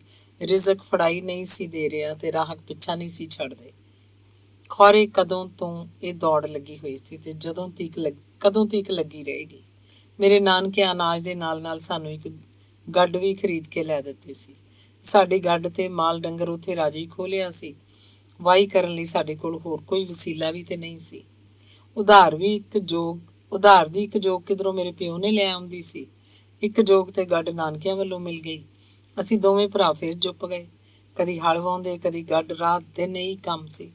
ਰਾਤ ਨੂੰ ਗੱਡ ਲੈ ਕੇ ਸ਼ਹਿਰ ਵੱਲ ਤੇ ਦਿਨ ਨੂੰ ਹਲ ਲੈ ਕੇ ਪੈਲੀਆਂ ਵਿੱਚ। ਰਿਜ਼ਕ ਦੀ ਭਾਲ 'ਚ ਸਾਨੂੰ ਬੜੀ ਪੀਹ ਕੱਟਣੀ ਪੈ ਰਹੀ ਸੀ। ਪਹਾੜਾਂ ਦੇ ਪਹਾੜ ਪੁੱਟਣੇ ਪੈਂਦੇ ਸਨ। ਇੱਕ ਬੁਰਕੀ ਵਾਸਤੇ ਸਾਨੂੰ 100 ਯਤਨ ਕਰਨੇ ਪੈਂਦੇ ਸਨ। ਪਰ ਨਵੇਂ ਰਾਕਾਂ ਨੂੰ ਗੱਡ ਵਾਹੁਣੀ ਨਹੀਂ ਸੀ ਆਉਂਦੀ। ਗੱਡ ਗੋਚਰੇ ਉਹਨਾਂ ਨੂੰ ਕੋਈ ਛੋਟਾ ਮੋਟਾ ਕੰਮ ਪੈਂਦਾ ਤਾਂ ਉਹਨਾਂ ਨੂੰ ਸਾਡੇ ਸਾਹਮਣੇ ਸਵਾਲ ਕਰਨਾ ਪੈਂਦਾ। ਅਸੀਂ ਕਦੇ ਉਹਨਾਂ ਦੀ ਲੋੜ ਪੂਰੀ ਕਰ ਦਿੰਦੇ, ਕਦੇ ਕੋਈ ਨਾ। ਮੁਹੰਮਦ ਹੁਸੈਨ ਬਹੁਤ ਮਿਹਨਤੀ ਤੇ ਮਜ਼ਬੂਤ ਜੁੱਸੇ ਵਾਲਾ, ਚੰਗੇ ਹੱਡਾਂ ਪੈਰਾਂ ਵਾਲਾ ਗੱਭਰੂ ਨਿਕਲਿਆ। ਨਵੇਂ ਲੋਕਾਂ ਨਾਲ ਉਹਦੀ ਯਾਰੀ ਵੱਧਦੀ ਜਾ ਰਹੀ ਸੀ। ਮੇਰਾ ਵੀ ਬਹੁਤ ਇਹਤਰਾਮ ਕਰਦਾ ਸੀ, ਸਗੋਂ ਔਖ ਸੌਖ ਆਪ ਜਰ ਲੈਂਦਾ। ਮੈਨੂੰ ਲੱਗੇ ਬਸ ਕੋਈ ਤਕਲੀਫ ਨਾ ਹੋਣ ਦਿੰਦਾ। ਮੇਰੇ ਅੰਦਰ ਪਤਾ ਨਹੀਂ ਕਿਹੜਾ ਰੋਗ ਸੀ, ਕਾਹਦੀ ਅੱਗ ਸੀ ਜਿਹੜੀ ਠੰਡੀ ਨਹੀਂ ਸੀ ਹੋ ਰਹੀ, ਦਿਨੋਂ ਦਿਨ ਮੱਚਦੀ ਜਾਂਦੀ ਸੀ। ਮੇਰੀ ਰੂਹ ਲੁੱਸੀ ਲੁੱਸੀ ਬੇਚੈਨ ਤੇ ਉਦਾਸ ਉਦਾਸ ਹੀ ਰਹੀ, ਬਕੌਲ ਰੋਂਦੂ ਸੜੀਅਲ ਤੇ ਸ਼ੱਕੀ। ਹਾਂ, ਵਾਕਈ ਮੇਰੇ ਅੰਦਰ ਕੋਈ ਸਾੜ ਹੈ, ਠੀਕ ਆਖਦਾ ਸੀ ਰੋਂਦੂ। ਮੈਂ ਸੜੀਅਲ ਹਾਂ। ਕਦੀ ਕਦੀ ਮੈਂ ਆਪਣੇ ਆਪ ਹੀ ਬੁੜਬੁੜ ਕਰਨ ਲੱਗ ਪੈਂਦਾ ਸਾਂ, ਆਪਣੇ ਆਪ ਹੀ ਮੇਰੇ ਅੱਥਰੂ ਨਿਕਲ ਆਇਆ ਕਰਦੇ ਸਨ। ਮੈਂ ਹੈਰਾਨ ਸਾਂ ਕਿ ਇੰਜ ਕਿਉਂ ਹੁੰਦਾ ਹੈ। ਮੈਨੂੰ ਨਜ਼ਰ ਆਉਣ ਵਾਲਾ ਤੇ ਕੋਈ ਰੋਗ ਨਹੀਂ ਸੀ, ਤੇ ਫਿਰ ਇਹ ਰੋਗ ਕਾਹਦਾ, ਇਹਦਾ ਇਲਾਜ ਕੀ ਹੈ? ਮੈਂ ਸੋਚਦਾ ਜ਼ਰੂਰ ਸਾਂ, ਪਰ ਕੋਈ ਸਿਰਾ ਹੱਥ ਨਹੀਂ ਸੀ ਆਇਆ ਕਰਦਾ। ਪਹਿਲੇ ਤੇ ਮੈਂ ਭਾਬੀ ਜਮੀਲਾ ਕੋਲ ਚਲਾ ਜਾਇਆ ਕਰਦਾ ਸਾਂ। ਉਹਦੇ ਕੋਲ ਤਵੇ ਵਾਲੀ ਮਸ਼ੀਨ ਤੇ ਗਾਵਣ ਸੁਣ ਕੇ ਮਨ ਪਰਚਾ ਲਿਆ ਕਰੀਦਾ ਸੀ। ਭਾਬੀ ਜਮੀਲਾ ਮੇਰੀ ਫਰਮਾਇਸ਼ ਉੱਤੇ ਉਹੀ ਤਵਾ ਲਾ ਦਿੰਦੀ ਜਿਹਦੀ ਮੈਂ ਰੀਝ ਕਰਦਾ, ਪਰ ਘੜੀ ਮੁੜੀ ਇੱਕੋ ਉਦਾਸੀ ਭਰਿਆ ਗੀਤ ਸੁਣ ਕੇ ਮੈਨੂੰ ਹੋਰ ਉਦਾਸੀਆਂ ਚੜ੍ਹ ਜਾਂਦੀਆਂ। ਚੜੀਆਂ ਉਦਾਸੀਆਂ ਦਾ ਇੱਕ ਵੱਖਰਾ ਹੀ ਸਵਾਦ ਹੁੰਦਾ ਸੀ। ਸਾਰੇ ਜੁੱਸੇ ਦਾ ਰੂੰ ਰੂੰ ਉਦਾਸੀ ਕਾਰਨ ਚੀਕਦਾ ਤੜਫਦਾ ਮੈਨੂੰ ਚੰਗਾ ਲੱਗਿਆ ਕਰਦਾ ਸੀ। ਭਾਬੀ ਜਮੀਲਾ ਮੁੜ ਮੁੜ ਇੱਕੋ ਗੀਤ ਸੁਣਨ ਉੱਤੇ ਆਖਦੀ, ਕੀ ਹੈ ਇਸ ਗਾਉਣ ਵਿੱਚ? ਚੰਗਾ ਭਲਾ ਤੇ ਤੂੰ ਹੈ, ਕੀ ਹੈ ਤੈਨੂੰ? ਕਿਉਂ ਐਸੀ ਉਦਾਸੀ ਭਰੇ ਗਾਉਣ ਤੇ ਰੀਝ ਗਿਆ? ਜਵਾਬ 'ਚ ਮੈਂ ਆਖਦਾ, ਬਸ ਭਾਬੀ, ਮੈਨੂੰ ਇਹੋ ਜਿਹੇ ਗਾਉਣ ਚੰਗੇ ਲੱਗਦੇ ਨੇ, ਹੋਰ ਕੋਈ ਸ਼ੈ ਤੈਨੂੰ ਚੰਗੀ ਨਹੀਂ ਲੱਗਦੀ? ਭਾਬੀ ਜਮੀਲਾ ਦੇ ਆਖਣ ਉੱਤੇ ਮੈਂ ਸ਼ਰਾਰਤ ਕਰਦਿਆਂ ਆਖਦਾ, ਹਰ ਚੰਗੀ ਸ਼ੈ ਤੇ ਲੋਕਾਂ ਮੱਲ ਮਾਰੀ ਹੋਈ ਹੈ, ਮੈਂ ਕੀ ਕਰਾਂ? ਰਾਤਾਂ ਹਨੇਰੀਆਂ ਬਣਾ ਦੇ ਰੱਬਾ ਮੇਰੀਆਂ, ਨਸੀਬਾਂ ਵਾਲੇ ਤਾਰੇ ਡੁੱਬ ਗਏ। ਭਾਬੀ ਜਮੀਲਾ ਝੂਠੀ ਮੁੱਠੀ ਦੇ ਗੁੱਸੇ ਨਾਲ ਮੈਨੂੰ ਧੱਫਾ ਮਾਰਨ ਲਈ ਹੱਥ ਚੁੱਕਦੀ ਹੋਈ ਆਖਦੀ, ਚੱਲ ਬਦਮਾਸ਼। ਮੈਂ ਉਹਦੇ ਗੋਰੇ ਤੇ ਗੋਲ ਗੋਲ ਹੱਥ ਨੂੰ ਫੜ ਲੈਂਦਾ ਤੇ ਹੱਸਦਾ ਆਖਦਾ, ਭਾਬੀ, ਇਹ ਗੱਲ ਤੇ ਗੋਰੀਆਂ ਬਾਹਾਂ ਮਾਰਨ ਵਾਸਤੇ ਨਹੀਂ ਹੁੰਦੀਆਂ, ਇਹ ਗੋਲ ਤੇ ਗੋਰੀਆਂ ਬਾਹਾਂ ਮਾਰਨ ਵਾਸਤੇ ਨਹੀਂ ਹੁੰਦੀਆਂ। ਉਹ ਦੰਦ ਪੀਸ ਕੇ ਮੇਰੇ ਵਾਲਾਂ ਨੂੰ ਰੁੱਗ ਪਾ ਲੈਂਦੀ ਤੇ ਆਖਦੀ, ਦੱਸ ਹੁਣ ਕਿੱਥੇ ਫੰਡ ਖਾਣੀ ਹੈ?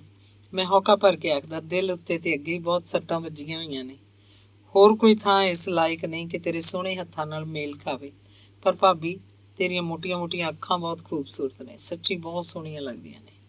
ਮੇਰੀਆਂ ਗੱਲਾਂ ਸੁਣ ਕੇ ਉਹ ਹੱਸਦੀ, ਮੇਰੇ ਵਾਲਾਂ ਨੂੰ ਭਰਿਆ ਰੁੱਗ ਛੱਡ ਕੇ ਮੇਰੀ ਗੱਲ ਤੇ ਚੁੰਡੀ ਵੱਢ ਕੇ ਆਖਦੀ, ਇਸੇ ਲਈ ਤੇ ਗੋਗੀ ਆਖਨੀਆਂ, ਇਹਨਾਂ ਸੋਹਣੀਆਂ ਅੱਖਾਂ ਸਾਹਮਣੇ ਖੁਸ਼ ਖੁਸ਼ ਤੇ ਹਸਮੁਖ ਦੇਵਰ ਹੋਣਾ ਚਾਹੀਦਾ ਹੈ, ਦੁਖੀਆ ਤੇ ਉਦਾਸ ਨਹੀਂ। ਜਵਾਬ ਲਈ ਉਹ ਮੇਰੇ ਮੂੰਹ ਵੱਲ ਵੇਖਦੀ, ਪਰ ਕੀ ਦੱਸਦਾ, ਮੈਨੂੰ ਤੇ ਆਪ ਮਾਲੂਮ ਨਹੀਂ ਸੀ ਕਿ ਕੀ ਹੈ ਮੈਨੂੰ। ਮੇਰੇ ਲਈ ਉਹ ਬੜਾ ਚੰਗਾ ਸਮਾਂ ਹੁੰਦਾ ਸੀ। ਇੱਕ ਪਾਸੇ ਮੁਹੱਬਤ ਕਰਨ ਵਾਲੀ ਭਾਬੀ ਜਮੀਲਾ, ਖੂਬਸੂਰਤ ਤੇ ਹਮਦਰਦ, ਤੇ ਇੱਕ ਪਾਸੇ ਜ਼ੋਹਰਾ, ਮੇਰੇ ਦਿਲ ਦੇ ਤਾਰ ਹਿਲਾਵਣ ਵਾਲੀ ਕੁੜੀ। ਇੱਕ ਨਜ਼ਰ 'ਚ 100 ਹੱਜ ਹੁੰਦੇ ਸਨ। ਇਸ਼ਕ ਦੀ ਨਵੀਂ ਨਵੀਂ ਬਹਾਰ ਵਾਲੀ ਮੌਜ ਬਣੀ ਹੋਈ ਸੀ। ਪਰ ਜ਼ੋਹਰਾ ਤੇ ਮੇਰੇ ਹੁੰਦਿਆਂ ਹੀ ਚਲੀ ਗਈ ਸੀ। ਸਿੰਧ ਜਾਵਣ ਮਗਰੋਂ ਪਰਤ ਕੇ ਆਏ ਤੇ ਭਾਬੀ ਜਮੀਲਾ ਨਹੀਂ ਸੀ, ਟਿਊਬਵੈਲ ਹੀ ਨਹੀਂ ਸੀ, ਮਿਸਤਰੀ ਕਿੱਥੇ ਹੋਣਾ ਸੀ? ਹੁਣ ਤੇ ਉੱਥੇ ਬਿਜਲੀ ਦੀ ਮੋਟਰ ਲੱਗੀ ਹੋਈ ਹੈ ਤੇ ਕਾਕੂ ਲੂੰਜਾ ਹੀ ਸਭ ਕੁਝ ਹੈ, ਮੋਟਰ ਵੀ ਚਲਾਉਂਦਾ ਹੈ, ਮੁਨਸ਼ੀ ਵੀ ਹੈ ਤੇ ਟਰੈਕਟਰ ਡਰਾਈਵਰ ਵੀ ਹੈ। ਜ਼ਿਮੀਂਦਾਰ ਕੁਝ ਆਪ ਵੀ ਵਾਹੀ ਕਰਾਉਂਦਾ ਸੀ ਤੇ ਉਹ ਉਸ ਟਰੈਕਟਰ ਮੰਗਵਾ ਲਿਆ ਹੋਇਆ ਸੀ। ਭਗਤਪੁਰਾ ਮੈਂ ਵੇਖਿਆ ਹੋਇਆ ਨਹੀਂ ਸੀ। ਜ਼ੋਹਰਾ ਦੇ ਦੀਦਾਰ ਕਿੰਝ ਹੁੰਦੇ? ਮੁਹੰਮਦ ਸ਼ਫੀ ਤੇ ਭਾਬੀ ਜਮੀਲਾ ਦਾ ਕੁਝ ਪਤਾ ਨਹੀਂ ਸੀ ਕਿ ਹੁਣ ਉਹ ਕਿੱਥੇ ਹੁੰਦੇ ਨੇ। ਖੌਰੇ ਜ਼ੋਹਰਾ ਦਾ ਵਿਆਹ ਹੋਇਆ ਹੈ ਕਿ ਨਹੀਂ, ਉਹਦਾ ਸਾਥੀ ਕੈਸਾ ਹੋ ਸੀ, ਉਹਨੂੰ ਪਸੰਦ ਵੀ ਹੈ ਕਿ ਨਹੀਂ। ਕਿੰਨੇ ਹੀ ਖਿਆਲ ਸਨ ਜਿਹੜੇ ਮੈਨੂੰ ਟੁੰਬਦੇ ਰਹਿੰਦੇ ਸਨ। ਨਵੇਂ ਰਾਕਾਂ ਨਾਲ ਮੇਰਾ ਉੱਠਣ ਬਹਿਣ ਨਹੀਂ ਸੀ ਬਣਿਆ। ਮੁਹੰਮਦ ਹੁਸੈਨ ਦਾ ਵਾਹਵਾ ਘਸ ਪੈ ਗਿਆ ਹੋਇਆ ਸੀ। ਇਹ ਲੋਕ ਵਾਹੀ ਬੀਜੀ ਦੇ ਚੰਗੇ ਜਾਣੂ ਨਹੀਂ ਸਨ, ਗਲਤੀ ਉੱਤੇ ਗਲਤੀ ਕਰ ਜਾਂਦੇ।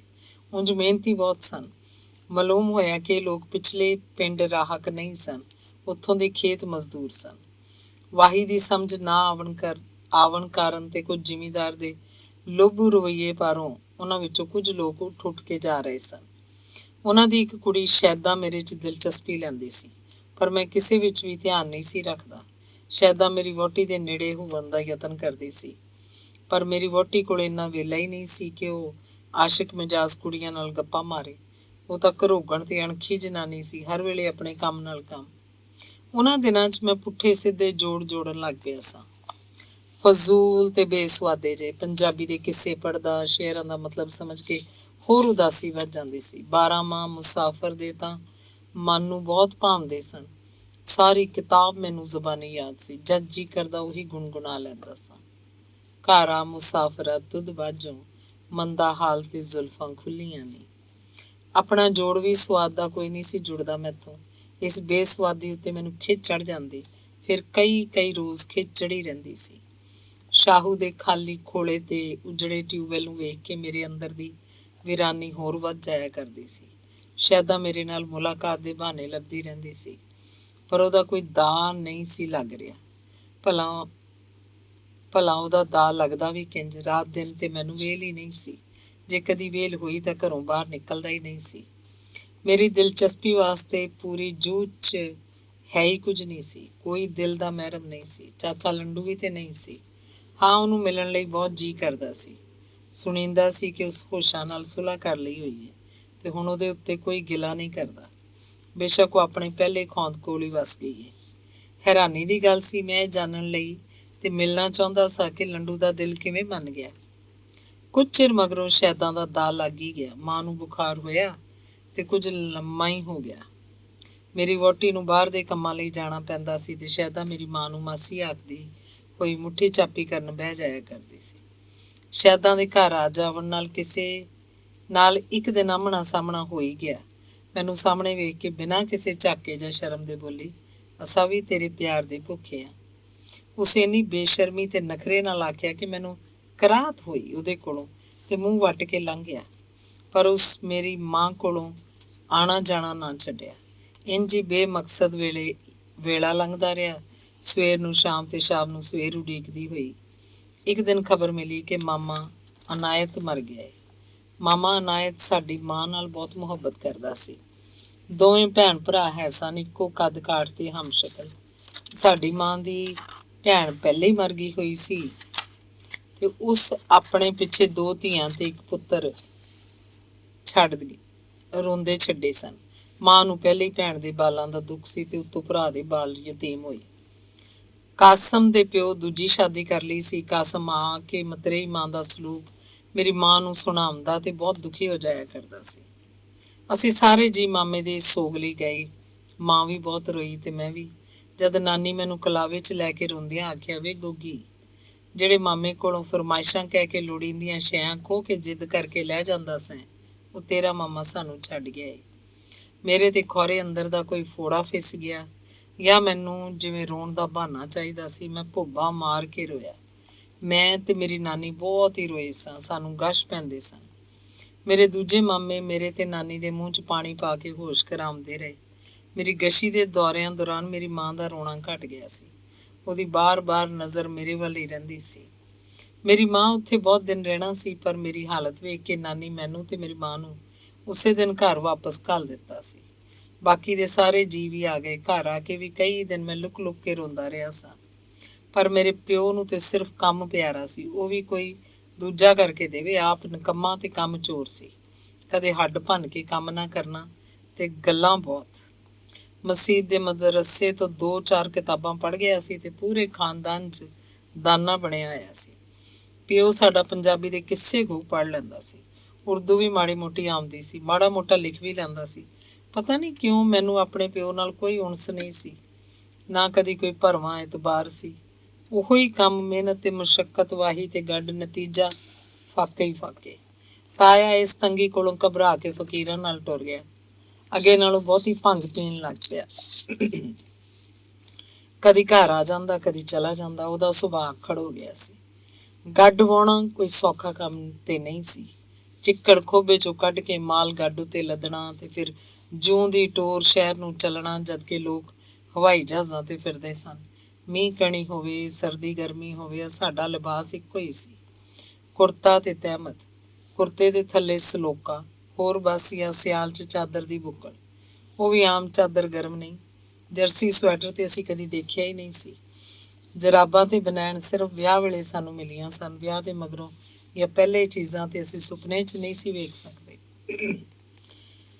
ਉਸ ਦਿਨ ਨਿੱਕੀ ਨਿੱਕੀ ਕਣੀ ਦਾ ਮੀਂਹ ਪੈ ਰਿਹਾ ਸੀ। ਕੱਤੇ ਦੇ ਦਿਨ ਸਨ। ਸਾਡੇ ਪਿਓ ਗੱਡ ਲੈ ਜਾਵਣ ਦਾ ਹੁਕਮ ਦਿੱਤਾ। ਗੱਡ ਉੱਤੇ ਪਰਾਲੀ ਲੱਦਣੀ ਸੀ ਤੇ ਅੱਜ ਹੀ ਲੈ ਕੇ ਲਾਹੌਰ ਜਾਣਾ ਸੀ, ਕਿਉਂ ਜੋ ਹਰੀ ਪਰਾਲੀ ਬਹੁਤ ਦੇਰ ਤੀਕਰ ਠੀਕ ਹਾਲਤ 'ਚ ਨਹੀਂ ਰਹਿ ਸਕਦੀ। ਅਸਾਂ ਪਰਾਲੀ ਦੇ ਮੰਜਵੇਂ ਬੰਨ ਕੇ ਗੱਡ ਉੱਤੇ ਲੱਦਣੇ ਸ਼ੁਰੂ ਕੀਤੇ। ਮੁਹੰਮਦ ਹੁਸੈਨ ਮੰਜਵੇਂ ਚੁੱਕ ਕੇ ਗੱਡ ਉੱਤੇ ਸੁੱਟੀ ਜਾਂਦਾ ਸੀ। ਮੈਂ ਤਰਤੀਬ ਦੇ ਕੇ ਲੱਦੀ ਜਾਂਦਾ ਸੀ। ਹੱਥ ਪੈਰ ਬਾਹਾਂ ਲੱਤਾਂ ਪਰਾਲੀ ਦੇ ਮੁੱਢਾਂ ਨਾਲ ਵੱਜ ਕੇ ਪੱਛੇ ਗਏ ਸਨ। ਨਿੱਕੀਆਂ ਨਿੱਕੀਆਂ ਝਰੀਟਾਂ ਨਾਲ ਮਾੜਾ ਮਾੜਾ ਲਹੂ ਵੀ ਸਿਮ ਪਿਆ ਸੀ। ਅਕਸਰ ਸਾਡੇ ਹੱਥ ਪੈਰ ਤੇ ਬਾਹਾਂ ਲੱਤਾਂ ਪੱਛੇ ਹੀ ਰਹਿੰਦੇ ਸਨ। ਮੂੰਹ ਧੋਣ ਵੇਲੇ ਬੜੀ ਤਕਲੀਫ ਹੋਇਆ ਕਰਦੀ ਸੀ, ਪਰ ਇਹਨਾਂ ਤਕਲੀਫਾਂ ਦੇ ਅਸੀਂ ਆਦੀ ਹੋ ਗਏ ਸਾਂ। ਸਾਨੂੰ ਆਪਣੀ ਸਫਾਈ ਸੁਥਰਾਈ ਦਾ ਖਿਆਲ ਤਾਂ ਆਉਂਦਾ ਸੀ, ਪਰ ਵੇਲਾ ਹੀ ਨਹੀਂ ਸੀ ਮਿਲਦਾ ਕਿ ਅਸੀਂ ਸਾਫ਼ ਸੁਥਰੇ ਹੋ ਕੇ ਵੇਖੀਏ ਤਾਂ ਸਹੀ।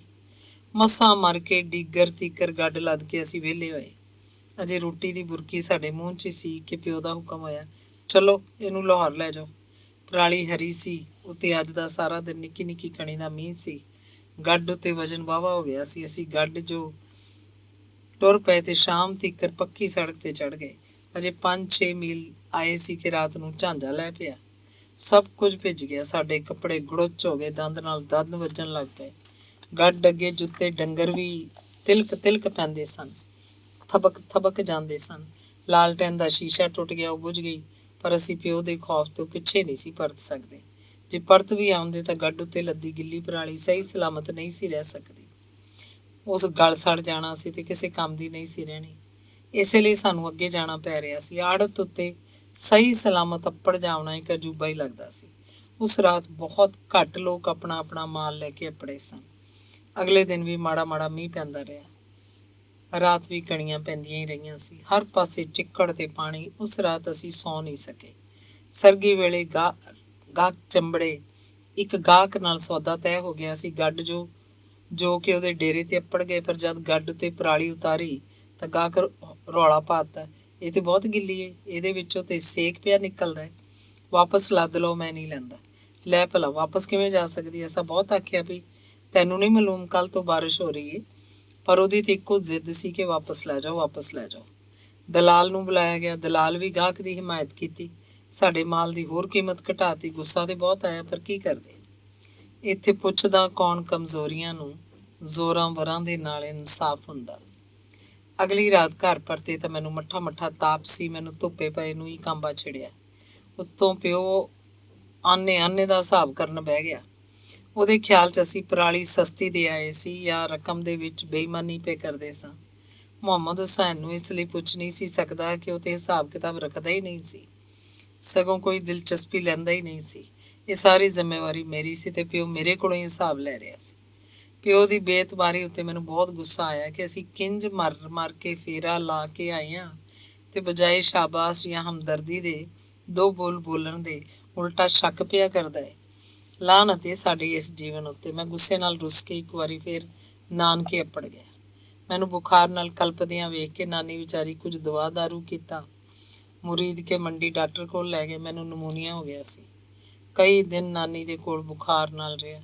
ਜਦ ਤਬੀਅਤ ਸੰਭਲ ਗਈ ਤਾਂ ਨਾਨੀ ਦੇ ਮੂੰਹ ਤੇ ਰੌਣਕ ਆਈ। ਪਰ ਹੁਣ ਮੈਂ ਨਾਨੀ ਦੀ ਗੋਦ 'ਚ ਸਿਰ ਰੱਖ ਕੇ ਨਹੀਂ ਸਾਂ ਸੌਂ ਸਕਦਾ। ਕਿਸੇ ਮਾਮੇ ਦੇ ਮੋਢੇ ਬਹਿ ਕੇ ਘੋੜੇ ਵਾਂਗ ਕੰਨ ਫੜ ਕੇ ਲੱਤਾਂ ਮਾਰ ਮਾਰ ਕੇ ਨਹੀਂ ਸੀ ਹਿੱਕ ਸਕਦਾ। ਵੱਡਾ ਹੋ ਗਿਆ ਸਾਂ, ਸ਼ਰਾਰਤਾਂ ਨਹੀਂ ਸੀ ਕਰ ਸਕਦਾ, ਸਗੋਂ ਜ਼ਬਾਨ ਨੂੰ ਸੰਭਾਲ ਕੇ ਬੋਲਣਾ ਪੈਂਦਾ ਸੀ। ਉਹ ਵੇਲਾ ਗਿਆ ਜਦ ਸਾਰੇ ਮੇਰਾ ਇਹਤਰਾਮ ਕਰਦੇ ਸੀ ਤੇ ਮੈਂ ਕਿਸੇ ਦਾ ਵੀ ਲਿਹਾਜ਼ ਨਹੀਂ ਸੀ ਰੱਖਦਾ। ਹੁਣ ਤੇ ਹਰ ਇੱਕ ਦਾ ਇਹਤਰਾਮ ਮੈਨੂੰ ਕਰਨਾ ਪੈਂਦਾ ਸੀ। ਇੱਕ ਵਾਰੀ ਫੇਰ ਮੇਰਾ ਦਿਲ ਕੀਤਾ ਕਿ ਨਿੱਕਾ ਬਣ ਜਾਵਾਂ, ਪਰ ਨਹੀਂ ਸਾ ਬਣ ਸਕਦਾ। ਵੱਡੇ ਮਾਮੇ ਦਾ ਪੁੱਤਰ ਮੇਰਾ ਹਮਨਾਮ ਮੈਨੂੰ ਆਪਣੇ ਨਾਲ ਕੋਹਿਨੂਰ ਆਇਲ ਮਿਲਜ਼ ਲੈ ਗਿਆ। ਉਸ ਮੈਨੂੰ ਆਪਣੇ ਨਾਲ ਮਜ਼ਦੂਰ ਭਰਤੀ ਕਰਾਤਾ। ਪਤਾ ਨਹੀਂ ਉਹ ਕਦੋਂ ਤੋਂ ਮੇਰੇ ਲਈ ਕੋਸ਼ਿਸ਼ ਕਰ ਰਿਹਾ ਸੀ। ਮਸ਼ੀਨ ਦੇ ਲਾਗੇ ਖਲ ਚੁੱਕ ਚੁੱਕ ਕੇ ਬਾਹਰ ਲੈ ਜਾਵਣੀ ਸੀ। ਰੇਹੜੀ ਧੱਕਣਾ ਕੋਈ ਮੁਸ਼ਕਿਲ ਕੰਮ ਨਹੀਂ ਸੀ ਜਾਪਦਾ। ਵਾਹੀ ਤੇ ਗੱਡ ਨਾਲੋਂ ਮੇਰੇ ਲਈ ਆਸਾਨ ਸੀ, ਪਰ ਵਕਤ ਦਾ ਖਿਆਲ ਰੱਖਣਾ ਬਹੁਤ ਔਖਾ ਜਾਪਦਾ ਸੀ। ਜਾਂ ਮਸ਼ੀਨ ਦੇ ਨਾਲ ਨਾਲ ਵਗਣਾ ਵੀ ਤੇ ਮੇਰੇ ਲਈ ਖਿਝ ਚਾੜਨ ਵਾਲਾ ਕੰਮ ਸੀ। ਫਿਰ ਵੀ ਮੈਂ ਸੌਖ ਹੀ ਮਹਿਸੂਸ ਕਰ ਰਿਹਾ ਸੀ। ਜਰੇ ਜਰੇ ਆ ਕੇ ਮਾਮੇ ਦਾ ਪੁੱਤਰ ਪੁੱਛਦਾ, ਕੋਈ ਤਕਲੀਫ ਤੇ ਨਹੀਂ? ਭਲਾ ਮੈਨੂੰ ਕੀ ਤਕਲੀਫ ਹੋਣੀ ਸੀ? ਕੋਈ ਤਕਲੀਫ ਨਹੀਂ। ਮੇਰੇ ਆਖਣ ਉੱਤੇ ਉਹ ਮੁਸਕਰਾ ਕੇ ਚਲਾ ਜਾਂਦਾ। ਜਾਂਦਾ ਹੋਇਆ ਮੇਰੇ ਨਾਲ ਦੇ ਮਜ਼ਦੂਰਾਂ ਨੂੰ ਕਹਿ ਜਾਂਦਾ, ਖਿਆਲ ਕਰਿਆ ਜੇ ਮੇਰੀ ਫੁੱਫੀ ਦਾ ਪੁੱਤਰ ਏ ਤੇ ਇੱਥੇ ਪ੍ਰਾਹੁਣਾ ਆਇਆ ਹੋਇਆ। ਮੇਰੇ ਨਾਲ ਦੇ ਮਜ਼ਦੂਰ ਉਹਨੂੰ ਤਸੱਲੀ ਦੇ ਕੇ ਆਖਦੇ, ਫਿਕਰ ਵਾਲੀ ਕੋਈ ਗੱਲ ਨਹੀਂ, ਕਾਮਰੇਡ ਇਹ ਵੀ ਸਾਡਾ ਸਾਥੀ ਏ। ਕਾਮਰੇਡ ਲਫ਼ਜ਼ ਮੈਂ ਪਹਿਲੀ ਵਾਰ ਸੁਣਿਆ ਸੀ। ਪਤਾ ਨਹੀਂ ਕੀ ਮਤਲਬ ਸੀ। ਮੈਂ ਜਾਣਨ ਲਈ ਕੋਸ਼ਿਸ਼ ਕੀਤੀ ਤੇ ਸਹੀ, ਪਰ ਠੀਕ ਸਮਝ ਨਾ ਸਕਿਆ। ਮੇਰਾ ਪਹਿਲਾ ਦਿਨ ਸੀ, ਮੈਂ ਜ਼ਿਆਦਾ ਪੁੱਛ ਦੱਸ ਵੀ ਨਾ ਕੀਤੀ। ਫੇਰ ਸਹੀ 4:30 ਵਜੇ ਛੁੱਟੀ ਹੋਈ ਤਾਂ ਮਾਮੇ ਦੇ ਪੁੱਤਰ ਆਖਿਆ, ਮੁਬਾਰਕ ਹੋਵੇ, ਤੇਰਾ ਸਿਤਾਰਾ ਬੁਲੰਦ ਏ, ਤੈਨੂੰ ਪਹਿਲੇ ਹੀ ਦਿਨ ਪੱਕਾ ਕੰਮ ਮਿਲ ਗਿਆ। ਕੰਮ ਵੀ ਕੱਚਾ ਤੇ ਪੱਕਾ ਹੁੰਦਾ? ਮੈਂ ਹੈਰਾਨੀ ਨਾਲ ਆਖਿਆ, ਕੰਮ ਤੇ ਕੰਮ ਹੀ ਹੁੰਦਾ। ਉਸ ਦੱਸਿਆ, ਪੱਕੇ ਕੰਮ ਤੋਂ ਮਤਲਬ ਪੱਕੀ ਨੌਕਰੀ। ਇੱਥੇ ਪੱਕੀ ਨੌਕਰੀ ਲਈ ਅਫਸਰਾਂ ਦੀਆਂ ਬੜੀਆਂ ਮਿੰਨਤਾਂ ਖੁਸ਼ਾਮਦਾਂ ਕਰਨੀਆਂ ਪੈਂਦੀਆਂ ਨੇ, ਪਰ ਤੈਨੂੰ ਤਾਂ ਕੁਝ ਵੀ ਨਹੀਂ ਕਰਨਾ ਪਿਆ। ਦੂਜੇ ਦਿਨ ਕੰਮ ਤੇ ਖਲੋਤਾ ਹੀ ਸਾਂ ਕਿ ਮੁਹੰਮਦ ਹੁਸੈਨ ਆ ਗਿਆ। ਆਖਣ ਲੱਗਾ, ਇੰਜ ਨੱਸਣ ਨਾਲ ਜੀਵਨ ਦੀ ਤਲਖੀ ਤੇ ਨਹੀਂ ਮੁੱਕਦੀ। ਕੀ ਮੈਂ ਨੱਸਿਆ ਵਾਂ? ਮੈਂ ਖਿਝ ਕੇ ਆਖਿਆ, ਨਹੀਂ, ਮੈਂ ਨਸਿਆ ਨਹੀਂ, ਮੈਂ ਗੁੱਸਿਆ ਵਾਂ। ਕਿ ਮੈਂ ਰੁੱਸਾਂ ਵੀ ਨਾ? ਵਾਹੀ ਬੰਨੇ ਉੱਤੇ ਜ਼ਿਮੀਂਦਾਰ ਦਬਾ ਦਬ ਦਿੰਦਾ ਹੈ, ਆੜਤ ਉੱਤੇ ਕਮੀਨਾ ਆੜਤੀ ਬੇਇੱਜ਼ਤ ਕਰ ਦਿੰਦਾ ਹੈ, ਘਰ 'ਚ ਪਿਓ ਇਤਬਾਰ ਨਹੀਂ ਕਰਦਾ। ਮੁਹੰਮਦ ਹੁਸੈਨ ਬੜੇ ਸਹਿਜ ਨਾਲ ਆਖਿਆ, ਸਭ ਠੀਕ ਹੈ, ਜੋ ਤੂੰ ਕਹਿਣਾ ਹੈ ਸੱਚ ਹੈ, ਪਰ ਘਰ ਛੱਡਣ ਨਾਲ ਪੰਧ ਤੇ ਨਹੀਂ ਮੁੱਕਦਾ ਭਰਾ। ਹੋਰ ਵੀ ਬਹੁਤ ਗੱਲਾਂ ਹੋਈਆਂ, ਮੈਂ ਜਾਣਾ ਤੇ ਨਹੀਂ ਸੀ ਚਾਹੁੰਦਾ, ਪਰ ਭਰਾ ਨੂੰ ਖਾਲੀ ਵੀ ਨਹੀਂ ਸੀ ਮੋੜਨਾ ਚਾਹੁੰਦਾ, ਇਸੇ ਲਈ ਘਰ ਪਰਤ ਆਇਆ। ਮੈਨੂੰ ਆਮਦੇ ਨੂੰ ਵੇਖ ਕੇ ਮੇਰੀ ਵਹੁਟੀ ਮੁਸਕਰਾਈ, ਪਰ ਮੇਰੀ ਮਾਂ ਉਹਨੂੰ ਇਸ਼ਾਰੇ ਨਾਲ ਪਾਸੇ ਕਰ ਦਿੱਤਾ। ਮਾਂ ਮੈਨੂੰ ਆਪਣੇ ਪੇਕਿਆਂ ਦਾ ਹਾਲ ਚਾਲ ਪੁੱਛਿਆ, ਆਪਣੀ ਮਾਂ ਦੀ ਖੈਰ ਖੈਰੀਅਤ ਪੁੱਛੀ। ਮੇਰੀ ਵਹੁਟੀ ਰੋਟੀ ਲੈ ਆਈ, ਗੰਢੇ ਦੀ ਚਟਨੀ ਦੇ ਨਾਲ ਗੁੜ। ਹੁਣ ਮੈਂ ਸਭ ਕੁਝ ਖਾ ਲੈਂਦਾ ਸਾਂ, ਕਿਸੇ ਸ਼ੈ ਲਈ ਜ਼ਿੱਦ ਨਹੀਂ ਸੀ ਕਰਦਾ, ਪਰ ਲੱਸੀ ਅਜੇ ਵੀ ਨਹੀਂ ਸੀ ਪੀਂਦਾ। ਘਰ ਆ ਕੇ ਉਹੀ ਸੇਲੀ ਡੰਡਾ, ਵਾਹੀ ਬੀਜੀ ਗੱਡ, ਪਿਓ ਦੀਆਂ ਝਿੜਕਾਂ, ਫਾਕੇ, ਜ਼ਿਮੀਂਦਾਰ ਦਾ ਦਬਾਅ ਤੇ ਆੜਤੀ ਦੀ ਬੇਈਮਾਨੀ, ਸੁੰਨੀਆਂ ਰਾਤਾਂ, ਬੇਸੁਆਦੇ ਦਿਨ। ਪੂਰੇ ਜੀਵਨ 'ਚ ਸਿਵਾਏ ਇੱਕ ਨੀਂਦਰ ਦੇ ਹੋਰ ਸਾਡਾ ਕੁਝ ਵੀ ਆਪਣਾ ਨਹੀਂ ਸੀ। ਪਰ ਹੁਣ ਨੀਂਦਰ ਵੀ ਆਪਣੀ ਨਹੀਂ ਸੀ ਰਹੀ। ਸਰਗੀ ਵੇਲੇ ਤੋਂ ਵੀ ਪਹਿਲੇ ਉੱਠ ਕੇ ਹਲ ਜੋੜਨੇ ਪੈਂਦੇ ਸਨ, ਦਿਨ ਨੂੰ ਗੱਡ ਜੋਣੀ ਪੈਂਦੀ ਸੀ, ਰਾਤ ਨੂੰ ਸ਼ਹਿਰ ਵੱਲ ਮੂੰਹ ਕਰਨਾ ਪੈਂਦਾ ਸੀ, ਰਾਹ 'ਚ ਪੁਲਿਸ ਦੀਆਂ ਗਾਲਾਂ ਖਾਣੀਆਂ ਪੈਂਦੀਆਂ ਸੀ, ਰਿਸ਼ਵਤ ਦੇਣੀ ਪੈਂਦੀ ਸੀ ਜਾਂ ਮਾਰ ਖਾਣੀ ਪੈਂਦੀ ਸੀ। ਕਦੀ ਕਦੀ ਤਾਂ ਮੈਂ ਇਹ ਵੀ ਸੋਚਣ ਲੱਗ ਪਿਆ ਸਾਂ ਕਿ ਇੰਨਾ ਔਖਾ ਹੋ ਕੇ ਜੀਵਨ ਦੀ ਲੋੜ ਹੀ ਕੀ ਹੈ। ਫਿਰ ਪਤਾ ਨਹੀਂ ਕਿਸ ਜਜ਼ਬੇ ਪਾਰੋਂ ਮੈਂ ਜਿਉਂਦਾ ਆ ਰਿਹਾ ਵਾਂ। ਧੰਨਵਾਦ।